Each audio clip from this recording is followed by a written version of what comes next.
أعوذ بالله من الشيطان الرجيم.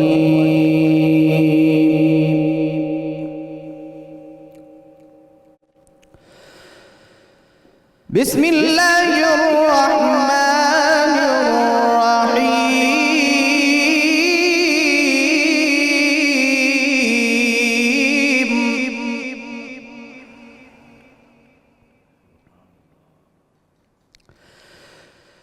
هو الذي أرسل رسوله بالهدى ودين الحق ليظهره على الدين كله ولو كره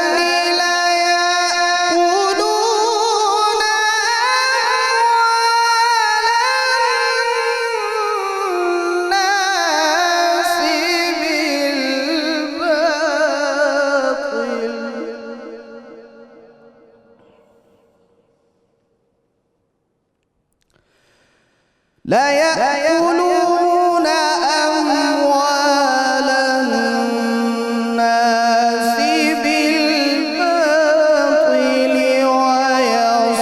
ويصدون عن سبيل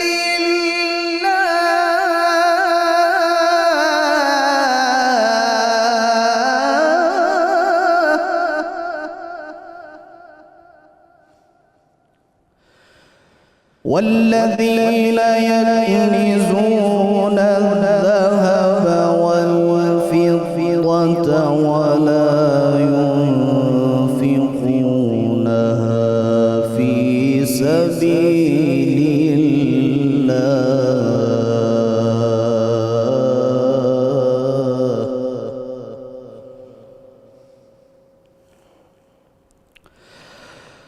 والذين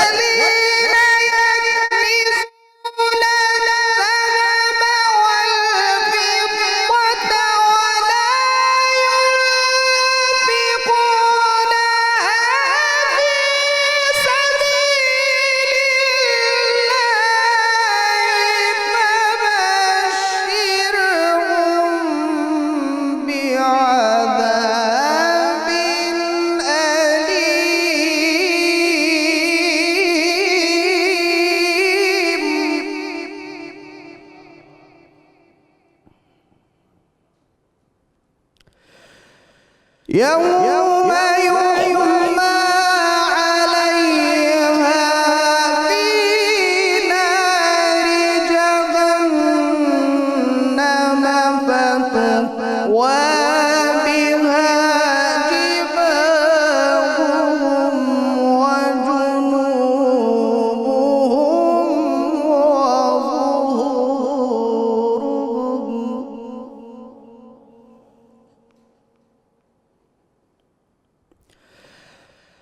يوم يحمى عليها في نار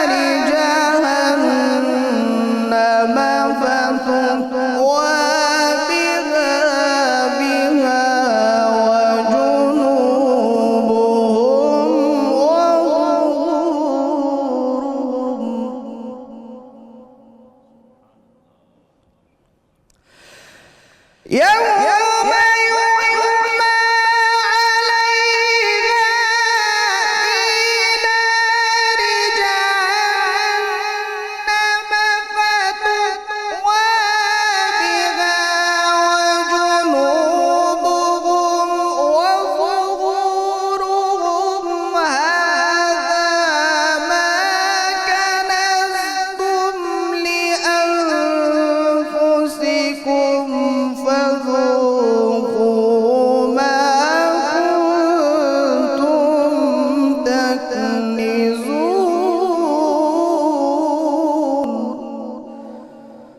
صدق اللہ العلی العظیم۔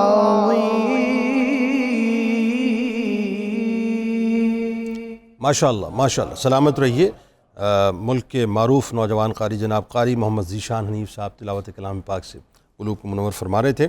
الحمدللہ رب العالمین والصلاۃ والسلام علی سید الانبیاء والمرسلین، اللہم صلی علی سیدنا و مولانا محمد وعلی آلہ واصحابہ وبارک وسلم وصلی علیہ۔ دنیا کے تمام دیکھنے والوں کو، تمام چاہنے والوں کو، تمام پیار کرنے والوں کو، اور جہاں جہاں تک اس وقت میری آواز کو سنا اور مجھے دیکھا جا رہا ہے، جنید اقبال کی جانب سے انتہائی محبت کے ساتھ السلام علیکم۔ ایک بار پھر ناظرین، آپ کو 1445 ہجری سن 2024 کی رحمت رمضان کی خصوصی براہ راست نشریات میں سحری کے اس حسین سے موقع پہ میں دل کی عطا گہرائیوں سے خوش آمدید کہتا ہوں، اس تیقن کے ساتھ کہ انشاءاللہ آج اس پوری ٹرانسمیشن میں آپ ضرور ہمارے ساتھ جڑے رہیں گے، کیونکہ آج ناظرین بات بہت اہم ہونے والی ہے انشاءاللہ۔ ایک ایسی بات جس کا تعلق مجھ سے بھی ہے، آپ سے بھی ہے، اس پورے کے پورے معاشرے سے ہے۔ اللہ تبارک و تعالیٰ کا نظام دیکھیے صاحب، کتنا خوبصورت اور کتنا حسین نظام ہے۔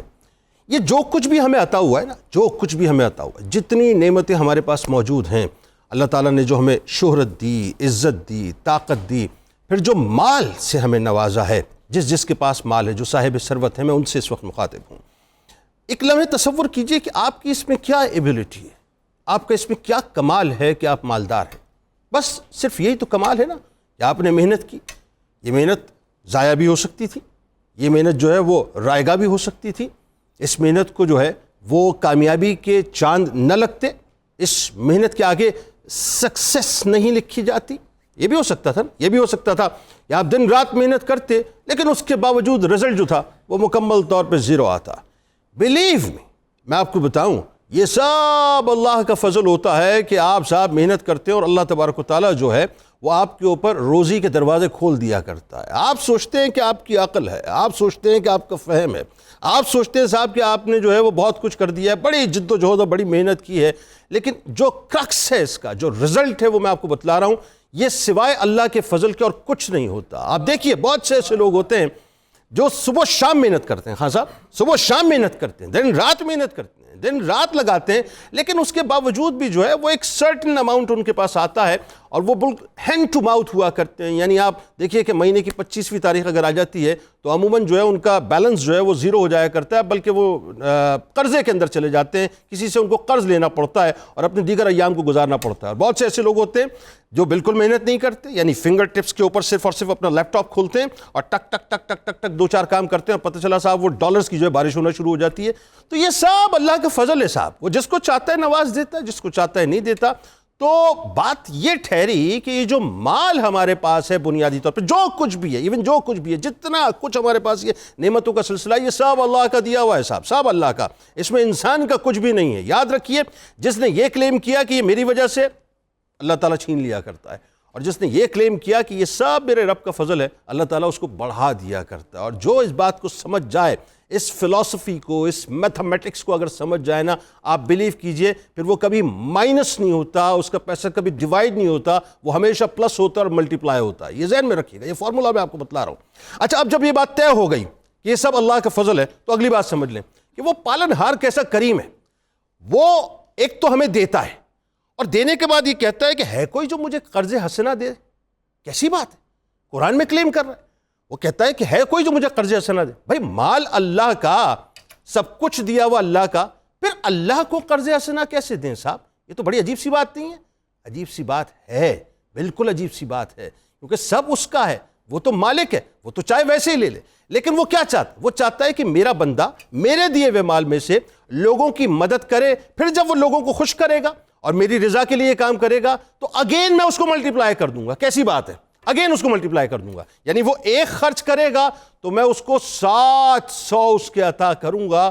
اور یقیناً یہ بھی سمجھانے کے لیے ہے، وہ تو کریم کتنا کریم ہے کہ وہ کتنا عطا کرے کسی کو پتہ ہی نہیں ہے، تو پیمانہ تو اس کا ہے، ہمارا نہیں ہے کہ وہ کتنا عطا کر دے۔ اس کا مطلب مال اس کا، اسی نے مانگا، پھر اسی نے جو ہے وہ 700 گنا اور اس سے زیادہ کر کے لوٹا دیا۔ مجھے بتائیے اس سے بہتر کوئی ڈیل آپ کو اس کائنات میں نظر آتی ہے؟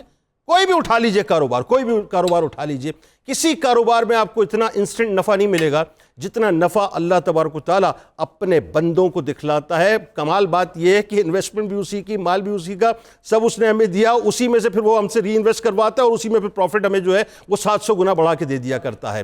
تو بات یہ ٹھہری کہ اسلام ایک ایسا نظام چاہتا ہے، ایک ایسا معاشی نظام چاہتا ہے کہ جہاں پر استحکام ہو۔ ایسا نہ ہو کہ ایک شخص جو ہے وہ لینڈ کروزر سے یعنی 2.5 فٹ اونچی گاڑی سے اتر رہا ہو، 20 کروڑ 25 کروڑ 30 کروڑ 40 کروڑ 50 کروڑ کی گاڑی سے اتر رہا ہو، اور جس گاڑی سے اس کو اتارنے والا اس کا دروازہ کھولے اس کے گھر کے اندر جو ہے فاقے ہو، اس کی بیوی جو ہے وہ بیماری سے تڑپ رہی ہو، اس کے بچے جو ہیں وہ ایجوکیشن حاصل نہ کر سکتے ہوں، اس کے ہاں دودھ کے لیے بھی دودھ کے نرخ دیکھیے نا کتنے اوپر چلے گئے۔ یعنی ستم در ستم ہے کہ اس معاشرے کے اندر مہنگائی اس لیول کو پہنچ چکی ہے کہ جینا محال ہو چکا ہے۔ تو وہ جو دروازہ کھولنے والا ہے اس کا بچہ دودھ کی وجہ سے بھلک نہ رہا ہو بلکہ اس کے گھر کے اندر بھی سہولیات موجود ہوں۔ اسلام وہ نظام چاہتا ہے، اسلام وہ نظام چاہتا ہے جہاں پر یہ جو اسٹیٹس کا جو ایک طبقاتی کشمکش ہے وہ نہ ہو کہ جی سپر ایلیٹ کلاس معاشرے میں الگ نظر آ رہی ہو، ایلیٹ کلاس الگ نظر آ رہی ہو، وہ جو جسے آپ پریویلیج کلاس کہتے ہیں وہ الگ نظر آ رہی ہو، اپر کلاس الگ نظر آ رہی ہو،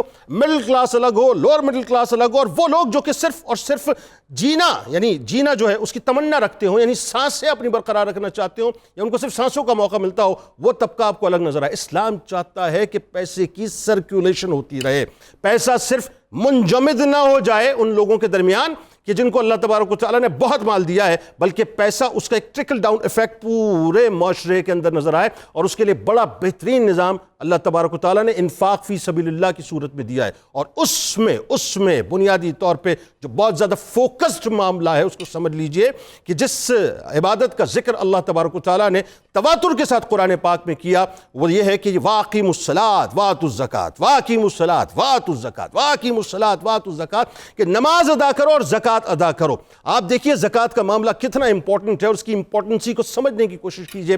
مجھے حیرت ہوتی ہے اور میں تواتر سے اپنے پروگرامز میں یہ بات صبح نور میں کرتا رہا ہوں کہ صاحب خدا کا واسطہ آنکھیں کھولیے، میں اس وقت ریاست سے مخاطب ہوں، آنکھیں کھولیے۔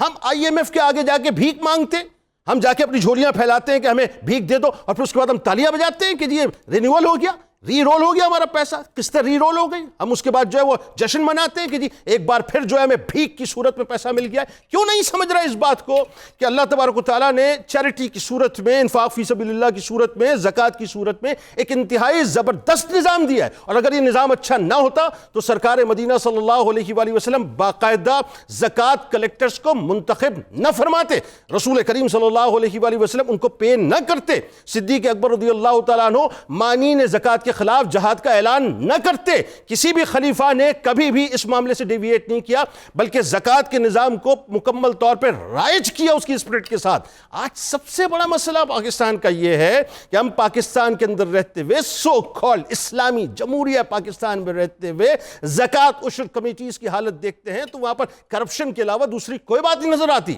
جو لوگ صاحب ثروت ہیں ان کا ٹرسٹ نہیں ہے اداروں کے اوپر، کیونکہ ان کو پتا ہے کہ صحیح ہاتھوں میں زکوٰۃ نہیں جائے گی۔ نتیجہ کیا نکلتا ہے کہ آپ کے یہاں غربت اور افلاس بڑھتی چلی جائے۔ 40% سے اوپر وہ لوگ ہیں جو بیچارے دن میں جو ہے 3 ٹائم روٹی نہیں کھا سکتے۔ آپ سوچئے یہ صورتحال ہو چکی ہے، لوگ اپنی اولادوں کو فروخت کرنے کو تیار ہیں۔ لہٰذا میں گزارش کروں گا کہ زکوٰۃ کے معاملے میں سنجیدگی اختیار کیجیے۔ اب اس کے انفرادی بینیفٹس اتنے ہیں کہ آپ اشش کر اٹھیں کہ اللہ تبارک و تعالیٰ کی رضا اس میں پوشیدہ ہے، انسان کا مال جو ہے مکمل طور پہ پاک ہو جایا کرتا ہے، اللہ تعالیٰ گناہوں سے اس کو معاف کر دیا کرتا ہے، زکوٰۃ سے مال کی حفاظت ہو جاتی ہے، کسی انشورنس کمپنی کے پاس آپ کو جانے کی ضرورت نہیں ہے، زکوٰۃ سے مال کا شر اللہ تعالیٰ دور کر دیا کرتا ہے، زکوٰۃ کی ادائیگی کی وجہ سے اللہ تبارک و تعالیٰ مال کو بڑھا دیا کرتا ہے، بہترین ٹریڈنگ ہے، زکوٰۃ کی وجہ سے اجر و ثواب جیسا میں نے آپ کو کہا 700 گنا بڑھ جایا کرتا ہے، زکوٰۃ کی وجہ سے ملنے والا اجر کبھی ختم نہیں ہوتا، اللہ تعالیٰ کی رحمت ایسے افراد کا مقدر بن جاتی ہے جو زکوٰۃ دیتے ہیں۔ کامیاب ہونے والوں کی جو صفات قرآن پاک میں بیان کی گئی ہیں ان میں سے ایک صفت ان لوگوں کے لیے ہے جو کہ زکوٰۃ ادا کیا کرتے ہیں۔ زکوٰۃ ادا کرنا ایمان کی دلیل ہے، اور یہاں تک آتا ہے کہ جو 5 اعمال باقاعدہ راستہ جنت میں یعنی انٹرنس کے لیے، داخلے کے لیے گنوائے گئے ہیں، اس میں سے ایک زکوٰۃ دینے کا عمل ہے۔ مضبوط معاشی نظام جو ہے اس سے جنم لیتا ہے، دولت کی گردش کا بہترین سسٹم اس سے جنم لیتا ہے، اور سب سے بڑی اہم ترین بات یہ ہے کہ جو غربت، مفلسی، محتاجی، یہ جو ہم بھیک منگے ہو گئے صاحب، یہ جو ہم نے بھیک مانگنے والوں کی ایک پوری جنریشن ہم نے تیار کر دی ہے، ہم اس سے نکل سکتے ہیں اگرچہ ہم زکوٰۃ کے نظام کو مربوط اور مضبوط کریں۔ پیسہ آپ کے ساتھ نہیں جائے گا، ہاں قبر میں پیسہ آپ کے ساتھ نہیں جائے گا۔ جو گن گن کے ہم تھوک لگا لگا کے پیسوں کو اپنی تجوریوں میں رکھتے ہیں، کچھ نہیں ہوگا۔ سرکار علیہ السلام نے فرمایا، اے ابن آدم، سن لیجئے، اور یہ بڑی توجہ کے ساتھ اس حدیث پاک کو سن لیجئے، ہاں صاحب توجہ چاہیے۔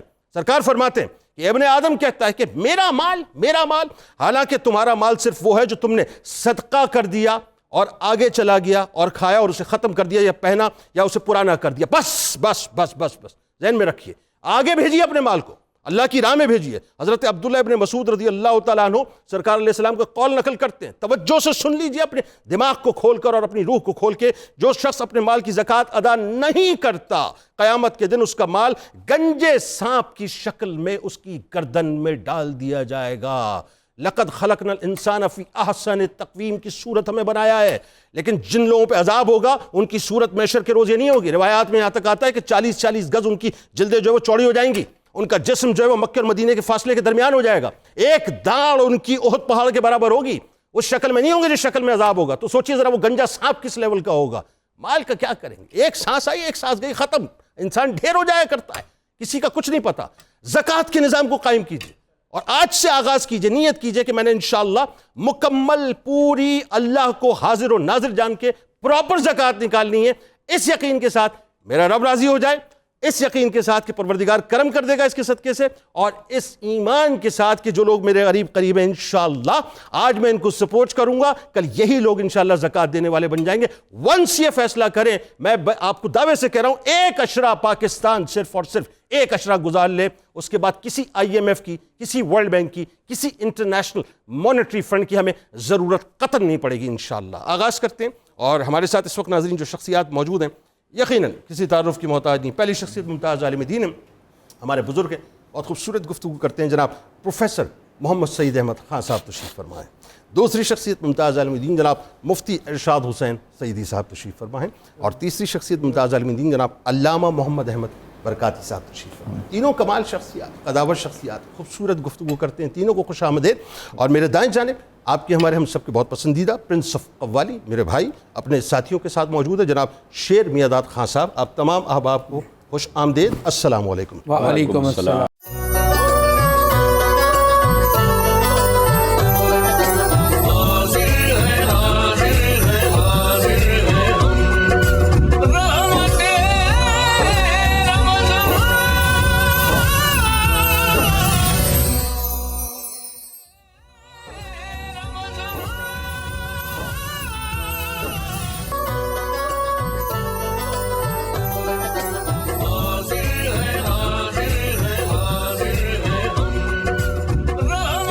جناب ایک بار پھر آپ کو خوش آمدید رحمت رمضان کی خصوصی براہ راست نشریات میں، اور مجھے یقین ہے انشاءاللہ کہ آپ ہمارے ساتھ ضرور اس پوری ٹرانسمیشن میں جڑے رہیں گے۔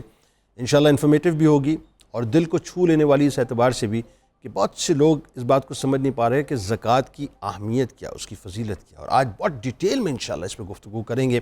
ایون میں کوشش کروں گا کیونکہ ڈسکشن جو ہے وہ مجھے کہیں بھی کٹ کرنے کا جو ہے وہ دل نہیں کر رہا ہوتا، لیکن میں کوشش کروں گا کہ آپ کی کالز بھی ضرور اکوموڈیٹ کروں، اور نمبرز بھی انشاءاللہ اسکرین پہ بس کچھ ہی لمحوں میں نمایاں ہو جائیں گے۔ آغاز کرتے ہیں پروفیسر صاحب، سب سے پہلے تو یہ بتائیے جو زکوٰۃ کی اہمیت ہے، ظاہر ہے اس کی جو فضائل ہیں، بڑا کیٹیگوریکل اللہ تعالیٰ نے بڑا ریپیٹڈلی قرآن میں اس کا ذکر کیا، اور نماز جیسی عبادت کے بعد جو سب سے پہلے ذکر ہوا وہ زکوٰۃ کا ہوا، تو اس کی اہمیت، اس کی فضیلت ذرا قرآن کی روشنی میں آغاز تو کیجئے، بتائیے ذرا۔ بسم اللہ الرحمن الرحیم، اللہم صلی وسلم علی حبیبک المکرم وعلی آلہ المحترم۔ بہت شکریہ۔ اس سے پہلے کہ میں قرآن و سنت کی روشنی میں یہ بتاؤں کہ زکوٰۃ کتنی اہم ہے، آپ نے جو درد دل قوم کے سامنے رکھا ہے اس کی طرف توجہ دلاتے ہوئے عرض کروں گا اللہ کہ قیاس اپنی ملت پر اقوام مغرب سے نہ کر، خاص ہے ترکیب میں قوم رسول ہاشمی۔ سبحان اللہ پروفیسر صاحب، سبحان اللہ، سبحان اللہ۔ ساری خرابی یہاں ہے کہ ہم نے اپنا تشخص کھو دیا۔ ایسا ہی ہے۔ جس دن احساس ہو گیا کہ ہم کون ہیں، کبھی اے نوجوان مسلم تدبر بھی کیا تو نے، وہ کیا گردوں تھا جس کا ہے تو ایک ٹوٹا ہوا تارا۔ یہی تو میں درد بیان کر رہا تھا، اور کیا تھا؟ غرض کیا کہوں تجھ سے کہ وہ صحرا نشیں کیا تھے، ہائے ہائے، جہاں گیر و جہاں دار و جہاں بان و جہاں آرا۔ اللہ اکبر۔ وہ جہاں داری، وہ جہاں بانی، وہ جہاں آرائی کیوں چلی گئی؟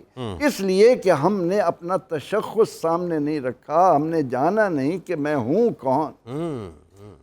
ضرورت اس امر کی ہے کہ آج ہم پوری قوت کے ساتھ قوم کے ایک ایک فرد کو بتائیں کہ جب تم کہتے ہو لا الہ الا اللہ محمد الرسول صلی اللہ علیہ، تو دنیا میں زمین و آسمان کے خزانے تمہارے قدموں میں آ جاتے ہیں اگر تم اس کی لاج رکھ لو۔ ایسا ہی ہے۔ اب ہم آتے ہیں اس بات کی طرف کہ زکوٰۃ۔ ایک بات تو آپ نے فرمائی کہ اللہ رب العزت نے بار بار قرآن کریم میں 32 مرتبہ تو یہی ہے کہ اقیموا الصلاۃ وآتوا الزکوٰۃ، نماز قائم کرو اور زکوٰۃ ادا کرو۔ کون کہہ رہا ہے؟ خالق کائنات کہہ رہا ہے۔ کون کہہ رہا ہے؟ جو اعلان کر رہا ہے کہ اَأَنتُمْ تَزْرَعُونَهُ أَمْ نَحْنُ الزَّارِعُونَ۔ اللہ، اور یہ زمین میں جو کھیت اگاتے ہو، کیا تم یہ سمجھتے ہو کہ تم نے اگایا ہے؟ اللہ، کبھی تم نے سوچا کہ یہ اگانے والے تو ہم ہیں؟ پروردگار عالمین نے جس طرح انسان کو توجہ دلائی ہے کہ یا ایہا الانسان ما غرک بربک الکریم الذی خلقک فسواک فعدلک فی ای صورت ما شاء رکبک۔ کس چیز نے آخر انسان کو دھوکے میں ڈال رکھا ہے؟ یہ سوچتا کیوں نہیں کہ کائنات کی ان وسعتوں میں یہ جو تمہیں آکسیجن نصیب ہو رہی ہے کون دے رہا ہے؟ وہی دے رہا ہے۔ اس کا دھیان کیوں نہیں جاتا کہ یہ پانی کس کی طرف سے مل رہا ہے؟ اسی کا ہی ہے۔ کون ہے جو اس بات کو نہیں جانتا کہ سورج کی حرارت کہاں سے آ رہی ہے؟ کیا اگر کائنات میں سورج کی حرارت نہ ہو، آکسیجن نہ ہو، پانی نہ ہو تو تمہارے یہ دولت کے انبار تمہیں ملیں؟ تمہارے سامنے کوئی چیز رہے؟ سوال ہی نہیں۔ تو اس لیے ایک تو اس پروردگار عالمین نے، یعنی ہم کتنے کم عقل ہو گئے ہیں کہ اگر کوئی زیادہ اختیار رکھنے والا کہتا ہے، یہاں تک کہ اگر ڈاکٹر ہمیں کہتا ہے کہ جناب آپ نے کووڈ سے بچنا ہے تو یہ احتیاطات ضروری ہیں، پروفیسر صاحب وہ ان جو کو تو اہمیت ہم دیتے ہیں، ان کو دیتے ہیں۔ اور وہ جو کووڈ کا جو نظر آنے والا جرثومہ تھا، بڑے اکڑنے والے انسان اور بڑے اکڑنے والے ممالک کی سانسیں بند کر دی تھیں، اس نے نظر نہیں آ رہا تھا وہ۔ بات تو یہی ہے کہ آخر انسان کلمہ پڑھنے کے بعد بھی یہ احساس نہ کرے کہ میرا رب کیا کہہ رہا ہے۔ جس رب کائنات نے قرآن پاک کے اندر 32 سے زائد مقامات پر قرآن، نماز اور زکوٰۃ کا اکٹھے حکم دیا ہو، الگ زکوٰۃ کا بارہا کہا ہو، اس کے حکم کے ہوتے ہوئے ہم کسی اور چیز کو اہمیت دیں کہ زکوٰۃ کے لیے جی فلسفہ بتائیں، اس کے فوائد کیا ہوں گے۔ جب ہم اس طرح کی بات کرتے ہیں تو گویا یہ کہتے ہیں کہ جس نے اتنا خوبصورت کائنات کا نظام قائم کر رکھا ہے، اس کا کوئی حکم معاذ اللہ حکمت سے خالی بھی ہو سکتا ہے۔ اللہ اکبر۔ فعل الحکیم یخلو عن الحکمہ، دانا کا کوئی فعل حکمت سے خالی نہیں ہوا کرتا، اور جس نے دانا پیدا کیے ہیں۔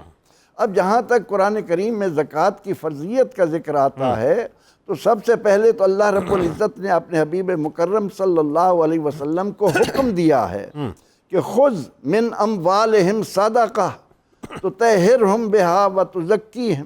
اے محبوب کریم صلی اللہ علیہ وسلم، آپ ان سے ان کے مالوں کی زکوٰۃ لیجئے۔ اس زکوٰۃ کے ذریعے کیا ہوگا؟ ان کی ذہنی طہارت ہو جائے گی۔ سبحان اللہ۔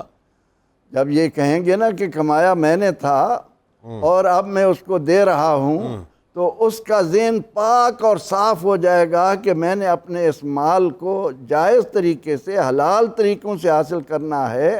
وَتُزَكِّي، اور اس کو پاک مال کیسے ہوگا؟ جب اس کی زکوٰۃ دی جائے گی، اور زکوٰۃ کے لیے مال پاک ہوگا، اس کی زکوٰۃ دی جائے گی، اللہ اس کو اور پاکیزہ کر کے اور بڑھائے گا۔ پھر اللہ تعالیٰ نے قیامت تک آنے والے اہل اسلام کے، مسلمانوں کے جتنے حکمران ہیں، ان کو یہ حکم دیا ہے، الذین ان مکناہم فی الارض، وہ لوگ جن کو ہم زمین میں تمکنت دیتے ہیں، اختیار دیتے ہیں، قدرت دیتے ہیں، طاقت دیتے ہیں، ان پر یہ ذمہ داری ہے کہ وہ نماز قائم کریں، زکوٰۃ دیں، نیکی کا حکم دیں، برائی سے روکیں۔ یعنی اس کا مطلب ریاست کی ذمہ داری ڈال دی، ریاست کی ذمہ داری ڈالی، کلیکشن کرے۔ جی، جب سرور کائنات صلی اللہ علیہ وسلم نے کیا، بلکہ یہاں پر اسی گفتگو کے دوران میں یہ عرض کرتا چلوں کہ حضور علیہ السلام کا یہ فرمان موجود ہے کہ جو مسلمان نماز پڑھتا ہے اور زکوٰۃ نہیں دیتا، اس کی نماز قبول نہیں ہوتی۔ بتائیے، اس لیے کہ نماز کے ساتھ زکوٰۃ کا حکم دیا گیا ہے۔ وہ کوئی کہے کہ میں نے ماتھے پر محراب تو ڈال دیا ہے نماز پر، لیکن مال کے لیے اس کو جتنا جمع کر سکتا ہوں جمع کرتا چلا جاؤں، تو اس لیے اللہ رب العزت نے قرآن کریم میں بار بار حکم دیا، اور پھر اس کی حکمت یہ بتائی کہ لِکَیْ لَا تُؤْلَةً بَیْنَ الْأَغْنِیَاءِ، یہ دولت ایک جگہ جمع نہ ہو، اس کی پوری گردش سرکولیشن ہو اور ہر ایک تک اس کا حصہ پہنچے۔ بالکل ٹھیک ہے۔ تو ہمیں بنیادی طور پر قرآن کریم کی آیات کی روشنی میں یہ ذہن میں رکھنا ہے کہ جب میں نے دنیا میں قدم رکھا تو خالی ہاتھ تھا، اور جب جاؤں گا خالی ہاتھ جاؤں گا۔ اس لیے میں نے اس مال کو قبر میں لے کر نہیں جانا، اس میں اللہ نے میرے ابنائے جنس کے جو حقوق رکھے ہیں ان کا خیال رکھتے ہوئے میں اپنے مال کی زکوٰۃ ادا کروں۔ اگین وہی بات، بہت کمال آپ نے گفتگو فرمائی کہ وہ اگر انسان صرف یہ سمجھ لے کہ میں پرماننٹ کسٹوڈین نہیں ہوں اس مال کا، temporary for the time being, وہ بھی نہیں پتہ صاحب کہ وہ وقت کتنا ہے، مطلب وہ لیٹس سے، مطلب کبھی ایسا بھی ہوتا ہے بہت سے لوگ ایسے کہ جنہوں نے اپنے امپائرز کی بنیاد رکھی، ابھی وہ فلرش ہو رہا تھا، اس کے پھل کھانے تھے، چلے گئے، ختم، گھر بنا رہے تھے، چلے گئے، ختم، کاروبار اسٹیبلش کیا، پتہ چلا جی اب اس کا پھل کھانے کا وقت آیا، چلے گئے، ختم، ڈھیر ہو گئے۔ تو ہمیں تو یہ نہیں پتا کہ ہم ٹیمپرری بھی کتنی دیر کے لیے کسٹوڈین ہیں۔ تو وہ بات ہے کہ جب آپ کو یہ نہیں پتا تو پھر اگین وہی بات کہ آپ کو وہ کر لینا چاہیے جو اللہ کہتا ہے اور اللہ کے رسول کہتے ہیں، اور اللہ کے رسول کیا فرماتے ہیں۔ اب ذرا یہ بتائیے، احادیث ظاہر ہے ہمیں تواتر سے ملتی ہیں زکوٰۃ کے حوالے سے، ذرا آپ لوگوں کو تھوڑا پرووک کریں، مجھے صاحب بتائیے کہ کتنی فضیلت ہے، کتنی اہمیت ہے، پہلے تو ذرا یہ بتائیں، بعد میں ڈرائیں گے لوگوں کو، بتائیں گے صاحب اگر اس طرح کر کے رکھو تو کیا بتائیے ذرا۔ جی بہت شکریہ جنید بھائی، اہم موضوع ہے اور ہماری عملی زندگی سے اس کا بڑا گہرا تعلق ہے۔ دیکھیے، زکوٰۃ کو اللہ رب العزت نے اہل ایمان کے اوپر فرض فرمایا جب وہ صاحب نصاب ہو جائیں اور ان کے مال کے اوپر 1 سال گزر جائے، اور حضور نبی اکرم صلی اللہ علیہ وسلم نے جہاں زکوٰۃ کا حکم دیا قولاً، اپنے فرمان مبارک سے، اپنے قول مبارک سے اس کا حکم دیا، پھر اس کی ترغیب دی، پھر اس کی فضائل بیان فرمائے، حتیٰ کہ زکوٰۃ نہ دینے والوں پر وعید فرمائی، وعیدات بیان فرمائیں۔ مگر ترغیب ہو یا وعید ہو، ان دونوں کا تعلق آقا علیہ السلام کے قول مبارک سے بنتا ہے۔ تو آقا علیہ السلام صرف یہیں تک نہیں رکے، بلکہ پھر اپنے فعل مبارک سے فعلاً اس کو رائج فرمایا، اس کو نافذ فرمایا، اس کا نظام وضع فرمایا، عاملین زکوٰۃ کو متعین فرمایا، اور پھر اس کی تقسیم کو یقینی بنایا، اور اپنے اسوہ حسنہ میں دکھا دیا قیامت تک آنے والی امت کو کہ یہ جو اللہ رب العزت نے معاشرے کے اندر معاشی نظام ہے، یہ اس طرح سے تمہیں عطا فرمایا ہے، اور یوں اس کو چلاتے رہنا تاکہ اللہ کی نعمتوں کو پاتے رہو، بانٹتے رہو، اور اللہ کی رضا کے حقدار ہوتے رہو۔ کلام کی اس کو اور کھولیں بات کو، بہت کمال آپ نے بات اس وقت فرمائی ہے، اور یہ سوال میں اس وقت رکھے دیتا ہوں، ایک عام آدمی کے ذہن میں بات آتی ہے کہ کیا صرف مدینہ کی اسٹیٹ کو زکوٰۃ، خیرات اور چیریٹی کے اوپر انفاق فی سبیل اللہ پہ بیس رکھا، یا اگین وہی بات کہ صحابہ کاروبار بھی کرتے رہے، جابز بھی کرتے رہے، دیگر کام بھی کرتے رہے، اور ساتھ ساتھ پیرلل ایک سسٹم جو معاشی نظام کو مستحکم کرنے کے لیے یہ انفاق فی سبیل اللہ اور خاص طور پر زکوٰۃ کے نظام کو اسٹیبلش کیا، ایسا ہی ہے؟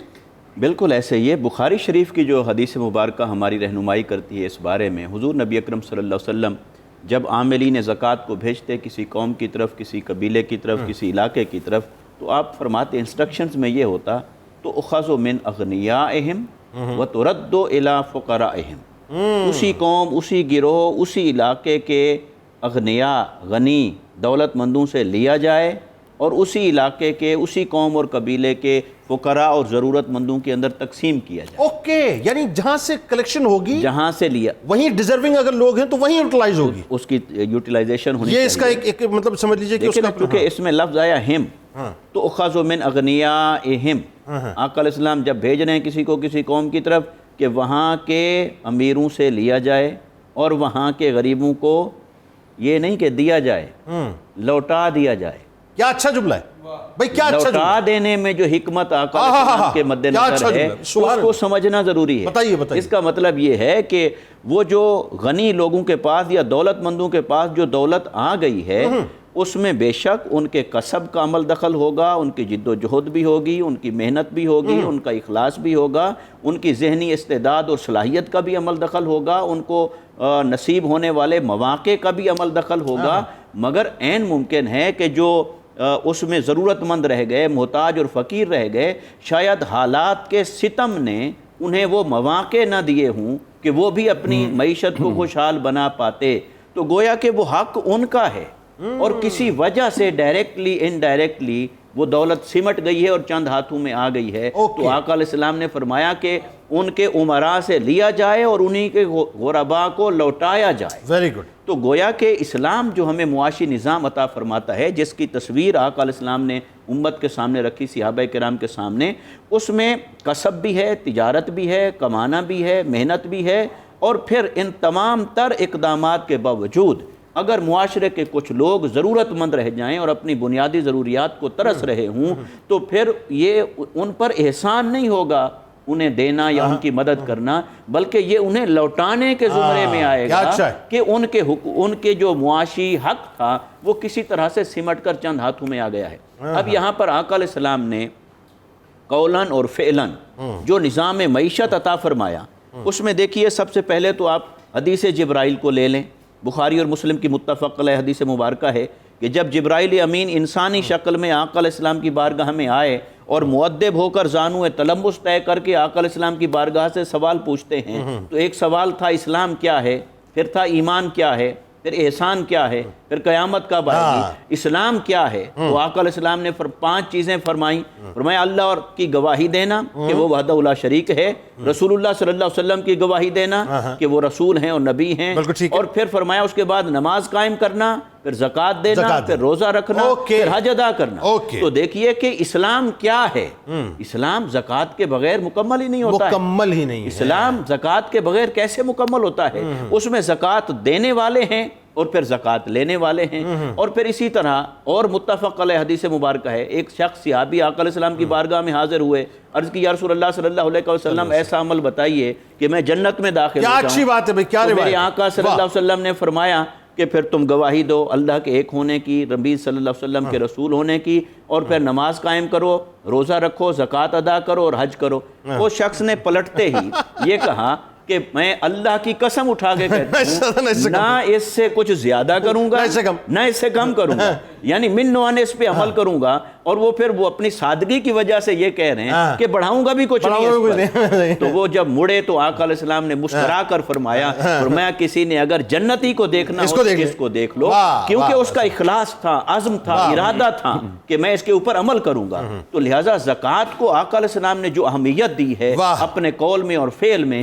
آج ضرورت ہے ہم اپنے معاشرے کے اندر اس اہمیت کو اجاگر کریں اور تقسیم دولت کے اس نظام کو یوں لے کر آئیں کہ کوئی بھوکا نہ سوئے، کوئی بے علاج کے بغیر بیمار اور بیماری میں مبتلا نہ رہے، اور معاشرے میں بیلنس اور ہمواری آ جائے۔ کاش کہ اتر جائے اہل ثروت کے دل میں آپ کی بات، آپ سب کی بات۔ الحمدللہ۔ پہلے کالر کو شامل کرتے ہیں، بلقیس بی بی ہمارے ساتھ سندھ سے ہیں۔ السلام علیکم۔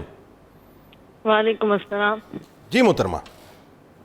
جی جنید بھائی، پہلے تو میں آپ سب کو سلام پیش کرتی ہوں، خان صاحب، قوالی سب کو۔ جی جی جی، آپ کو سن رہے ہیں۔ پروگرام آپ کا بہت اچھا ہے، سارا سال انتظار رہتا ہے، قوالی بھی بہت پسند ہم کرتے ہیں۔ کیا بات ہے، ماشاءاللہ ماشاءاللہ۔ اور خان صاحب سے فرمائش ہے نعت کی۔ کیا ہے بتائیے، فرمائش بتائیے۔ میرے دل میں اس کے حضور ہے، میں جہاں میں سب سے امیر ہوں، اس کی فرمائش کرتی ہوں۔ خان صاحب نے سن لیا اور انشاءاللہ سر بھی ہلا دیا۔ اور میں جنید بھائی اگر آپ کی اجازت ہو میں ثواب بھی کرنا چاہتی ہوں اور ایک سے نعت کا سنانا بھی چاہتی ہوں۔ اچھا، نعت انشاءاللہ آپ سے سنیں گے، سوال جلدی سے کر لیجئے۔ جی کیونکہ سوال ہم- جی جی میرا بتائیے. یہ ہے کہ اصل میں تہجد کی نماز کیسے پڑھی جاتی ہے اور اس کی رکعتیں کتنی ہیں؟ اوکے بالکل آپ کو بتاتے ہیں. بہت شکریہ آپ نے ہمیں جوائن کیا. اگلے کالر عبداللہ خان صاحب بکھر سے. السلام علیکم. وعلیکم السلام جنید بھائی. میرا جناب. سوال زکوٰۃ کے حوالے سے ہے کہ میرے تقریباً 1 لاکھ کے اثاثے ہیں اور 20,000 میری پے ہے, تو اس پر 1 لاکھ کے زکوٰۃ کا اساس. کیا, اچھا ٹھیک ہے. تو اس پر زکوٰۃ کا حساب کتاب کیا ہوگا, اس کے بارے میں تھوڑی رہنمائی کریں. 20,000 آپ کی سیلری ہے اور آپ کے 1 لاکھ کے اثاثے جو ہیں وہ کیا کس فارم میں, کیش کے فارم میں؟ کیش کے فارم میں. ٹھیک ہے بالکل آپ کو بتلاتے ہیں. بہت شکریہ آپ نے ہمیں جوائن کیا. فردوس صاحبہ ہمارے ساتھ سیالکوٹ سے. السلام علیکم. وعلیکم السلام. جی محترم. کیا حال ہے بیٹے, ٹھیک ہے؟ الحمدللہ آپ ٹھیک ہیں ماں جی؟ میں میرے بیٹے آپ کا پروگرام ہمیشہ دیکھتی ہوں, آپ بہت پسند ہے مجھے. اللہ آپ کو سلامت رکھے. آمین. میرے بیٹے میں ایک بیوہ عورت ہوں, میری 2 بیٹیاں ہی ہیں, اور وہ وجہ یہ ہے کہ میرے بچی کے قرآن پاک پڑھاتی ہے, بچی کمانے والا کوئی نہیں ہے, بیٹا بھی نہیں ہے, اور بچی کی شادی کے لیے پیسے جمع کیے ہوئے ہیں 10 لاکھ روپیہ. تو مجھے بتائیں کہ اس پہ بھی زکوٰۃ بنے گی, کتنی بنے گی؟ اللہ اکبر. دیکھیں کیا جذبہ ہے, کیا جذبہ, بس یہی تو جذبہ چاہیے اور کیا. اور میں نے دیکھا یہ جذبہ ناظرین, جو وہ لوگ جو کہ بڑا ہینڈ ٹو ماؤتھ ہوتے ہیں نا, اپنی سیلری جمع کر رہے ہوتے ہیں, ان میں یہ جذبہ بڑا پایا جاتا ہے کہ بھئی اللہ ناراض نہ ہو جائے. یہ جذبہ اللہ کرے کہ جن کے پاس اللہ تعالیٰ نے بڑا, میں نے کہا بڑا پیسہ ہے, اتنا پیسہ ہے, ان کو خود نہیں پتا کتنا پیسہ ہے, کاشی جذبہ ان میں آ جائے صاحب. آپ دیکھیے دنوں میں تقدیر تبدیل ہو جائے گی پاکستانیوں کی انشاءاللہ. ذرا 1 بائی 1 پہلے تو تہجد کی نماز کتنی اور کیسے, کس طرح سے؟ جی تہجد کی نماز جو ہے وہ وقت کی مناسبت سے کم از کم 2 رکعت اور زائد سے زائد 12 رکعت ہے, اور 8 رکعت حضور صلی اللہ علیہ وسلم کا اکثر عمل رہا ہے. تو 2 سے لے کر 12 کے درمیان جتنا ٹائم بنے اتنی ادا کر لیں, یہ تہجد کی نماز ہوگی. اور ادائیگی میں اس کے طریقے مختلف رکھے گئے ہیں. بعض دفعہ یہ کچھ صوفیہ بیان فرماتے ہیں کہ پہلی رکعت میں 12 دفعہ جو ہے وہ پڑھ لیں آپ سورہ اخلاص شریف, اور دوسری میں 11, اور اس طرح کم ہوتے ہیں. بعض نے 3 دفعہ کہا ہے, لیکن جس طرح بھی ممکن ہو کوئی بھی قرآن پاک کی سورت جو ہے وہ اس میں تلاوت کی جا سکتی. بالکل ٹھیک. 1 لاکھ روپیہ جو ہے وہ اپنے ان کے پاس ایسٹس کی صورت میں, مطلب کیش کی فارم میں, اور 20,000 ان کی جو ہے سیلری ہے, تو کیا زکوٰۃ ان پہ لگتی ہے؟ جی اس میں اگر پہلی بات تو یہ ہے کہ یہ موجودہ جو ہمارا سسٹم ہے اس کے اندر یہ نصاب تک نہیں پہنچتی چیز. تو نصاب کے لیے جو ہے وہ کم از کم جو شرعی نصاب ہے, اصل میں کچھ علماء کا اختلاف ہے, میرا ایک اپنا ذاتی نقطہ نظر ہے, وہ یہ ہے کہ اکثر ترین فتویٰ یہی دیتے ہیں کہ اس کو چینج کر دیا جائے چاندی کے اندر. لیکن میرا ماننا اس میں یہ ہے کہ یہ ہے ہی جو روپیہ کرنسی ہے, یہ ہے ہی سونا. تو سونے کو چاندی میں ڈائریکٹ تو بدلنے کا کوئی بھی حکم نہیں ہے. لیکن چونکہ علماء یہ چاہتے ہیں کہ لوگ اجر سے کہیں محروم نہ ہو جائیں ہماری اپنی فہم و فراست کی وجہ سے, تو لہٰذا اس کو آپ چینج کر دیں. 52.5 تولے چاندی کی قیمت میں اگر یہ پہنچتے ہیں تو پھر آپ پہ 2,500 روپیہ زکوٰۃ پڑے گی. اور اگر 2.5% زکوٰۃ, جی 1 لاکھ میں سے 2,500, لیکن ویسے ٹوٹالٹی ویسے 2.5% ہے, تو 40واں حصہ شمار ہوتا ہے. تو اس صورت میں ان پہ یہ زکوٰۃ ہے, اور اگر وہاں تک یہ نہیں پہنچتے تو پھر یہ ادا. لیکن سلام ہے عبداللہ خان صاحب کو, سلام ہے. چاندی کے اعتبار سے بھی علامہ صاحب نے جیسے فرمایا ہے, چاندی کے اعتبار سے بھی یہ رقم نصاب کو نہیں پہنچتی. ویسے وہ اپنے طور پر صدقہ دیں تو صدقہ. لیکن عبداللہ خان صاحب سلام ہے آپ کو, سلام ہے آپ کو. میں یہی اپروچ, بس میں یہ اسپرٹ چاہتا ہوں کہ یہ کاش یہ بات لوگوں کو سمجھ آئے کہ جب 1 لاکھ روپیہ صرف ایسٹ ہے, 20,000 روپے چل رہی ہے, لیکن یہ جو جذبہ ہے نا کہ مجھے اللہ کی راہ میں خرچ کرنا ہے, مطلب اٹ مینز اے لاٹ, یہ بہت ہے.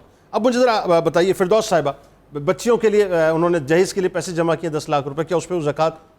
جی اس میں اگر یہ تو چاندی کے نصاب میں تو پہنچ جاتی ہے, لیکن دوسری طرف ہم یہ دیکھتے ہیں کہ اگر انہوں نے اپنی بچیوں کو اس کا مالک بنا دیا ہے, یعنی ان کے قبضے میں, ان کے تصرف میں ہے, 2 بچیاں یا 3 بچیاں, تو پھر اس تک نہیں پہنچتی. تو پھر ان کے اگر سال گزر بھی گیا ہے تو پھر اس پہ زکوٰۃ نہیں پڑے گی. لیکن اگر اس کی مالک یہ خود ہے, وہ ویسے نیت کی ہوئی ہے کہ میں اس پہ خرچ کروں گی اس طرح, اور یہ نصاب چاندی تک پہنچتی ہے, تو پھر اس میں سے ان کو 2.5% زکوٰۃ ادا کرنا پڑے گی. یعنی آپ کیا سجیسٹ کرتے ہیں کہ کیا کیا جائے, بچیوں کو مالک بنا دیا جائے؟ ہاں اگر بچیاں, ویسے ہی رقم کم ہے نا, ظاہر ہے وہ جب ایک ماں, بیوہ ماں مطلب جب جمع کر رہی ہے تو کیا ہاں جی اس میں ظاہر ہے کہ بیوہ ہے, لیکن یہ شریعت کا ایک حکم ہے, اس کو ہر صورت میں بجا لانا ہے.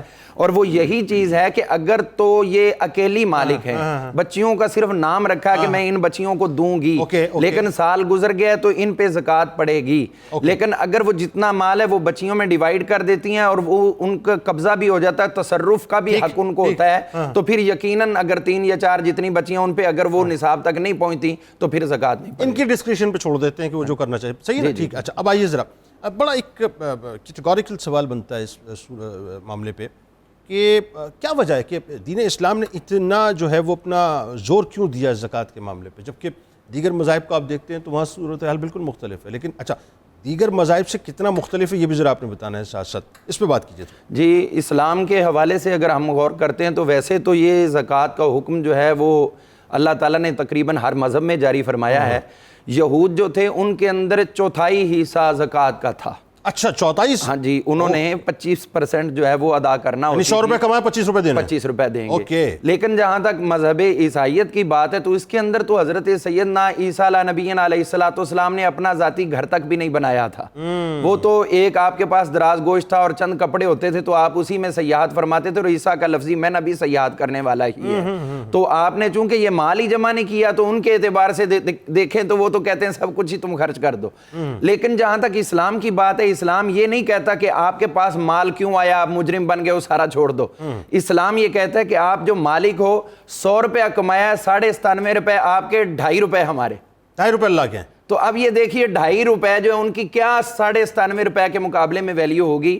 تو اس چیز کو ہم دیکھتے ہیں کہ اسلام نے ایک جو شخص موجود ہے اس کو مالدار بھی رہنے دیا ہے, اور جو اس کے زیر اثر آتے ہیں جو معیار زندگی سے نیچے گر چکے ہیں ان کا ہاتھ تھامنے کے لیے یہ 2.5% اس کو زکوٰۃ کی صورت میں ادا کرنے کا حکم دیا, اور کہا کہ معاشرہ تمہارا درست ہوگا, ماحول تمہارا درست ہوگا, غرباء کے دلوں میں امیروں کے لیے نفرت ختم ہو جائے گی, لیکن تمہارے اس عمل کو بھی ہم عبادت کا درجہ عطا فرمائیں. اللہ اکبر. تو اس میں آپ سب سے پہلے بات ضروری تو یہ ہمیں دیکھنی ہے کہ نماز اللہ کا حکم ہے, ٹھیک ہے, روزہ اور حج یہ 3 احکامات ہیں, ان کی ویلیو دیکھ لیں آپ. دن میں 5 مرتبہ نماز پڑھیں, اس کی کیلکولیشن کر لیں کتنا وقت بنتا ہے. یہ رمضان المبارک ہے 13-14 گھنٹوں کا ہمارا روزہ ہے, یہ بھی ایک رکن ہے, اس کی کیلکولیشن کر لیں 400 گھنٹے سے زائد بنتا ہے. حج کے لیے آپ چلے گئے تو 1.25 مہینہ لگ جاتا ہے. اب پیرالل اس کے دیکھیں تو یہ زکوٰۃ کا بھی حکم اسی طرح ہے,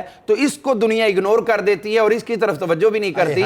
تو جہاں پر اللہ تعالیٰ نے ہمیں حکم دیا, بھی قبلہ پہلے پڑھ رہے تھے آیات, وَأَقِیمُوا الصَّلَاةَ وَآتُوا الزَّکَاۃَ, نماز قائم کرو اور زکوٰۃ ادا کرو. جب زکوٰۃ ادا کی ہے تو پھر ہماری نماز سچی نماز ہوگی.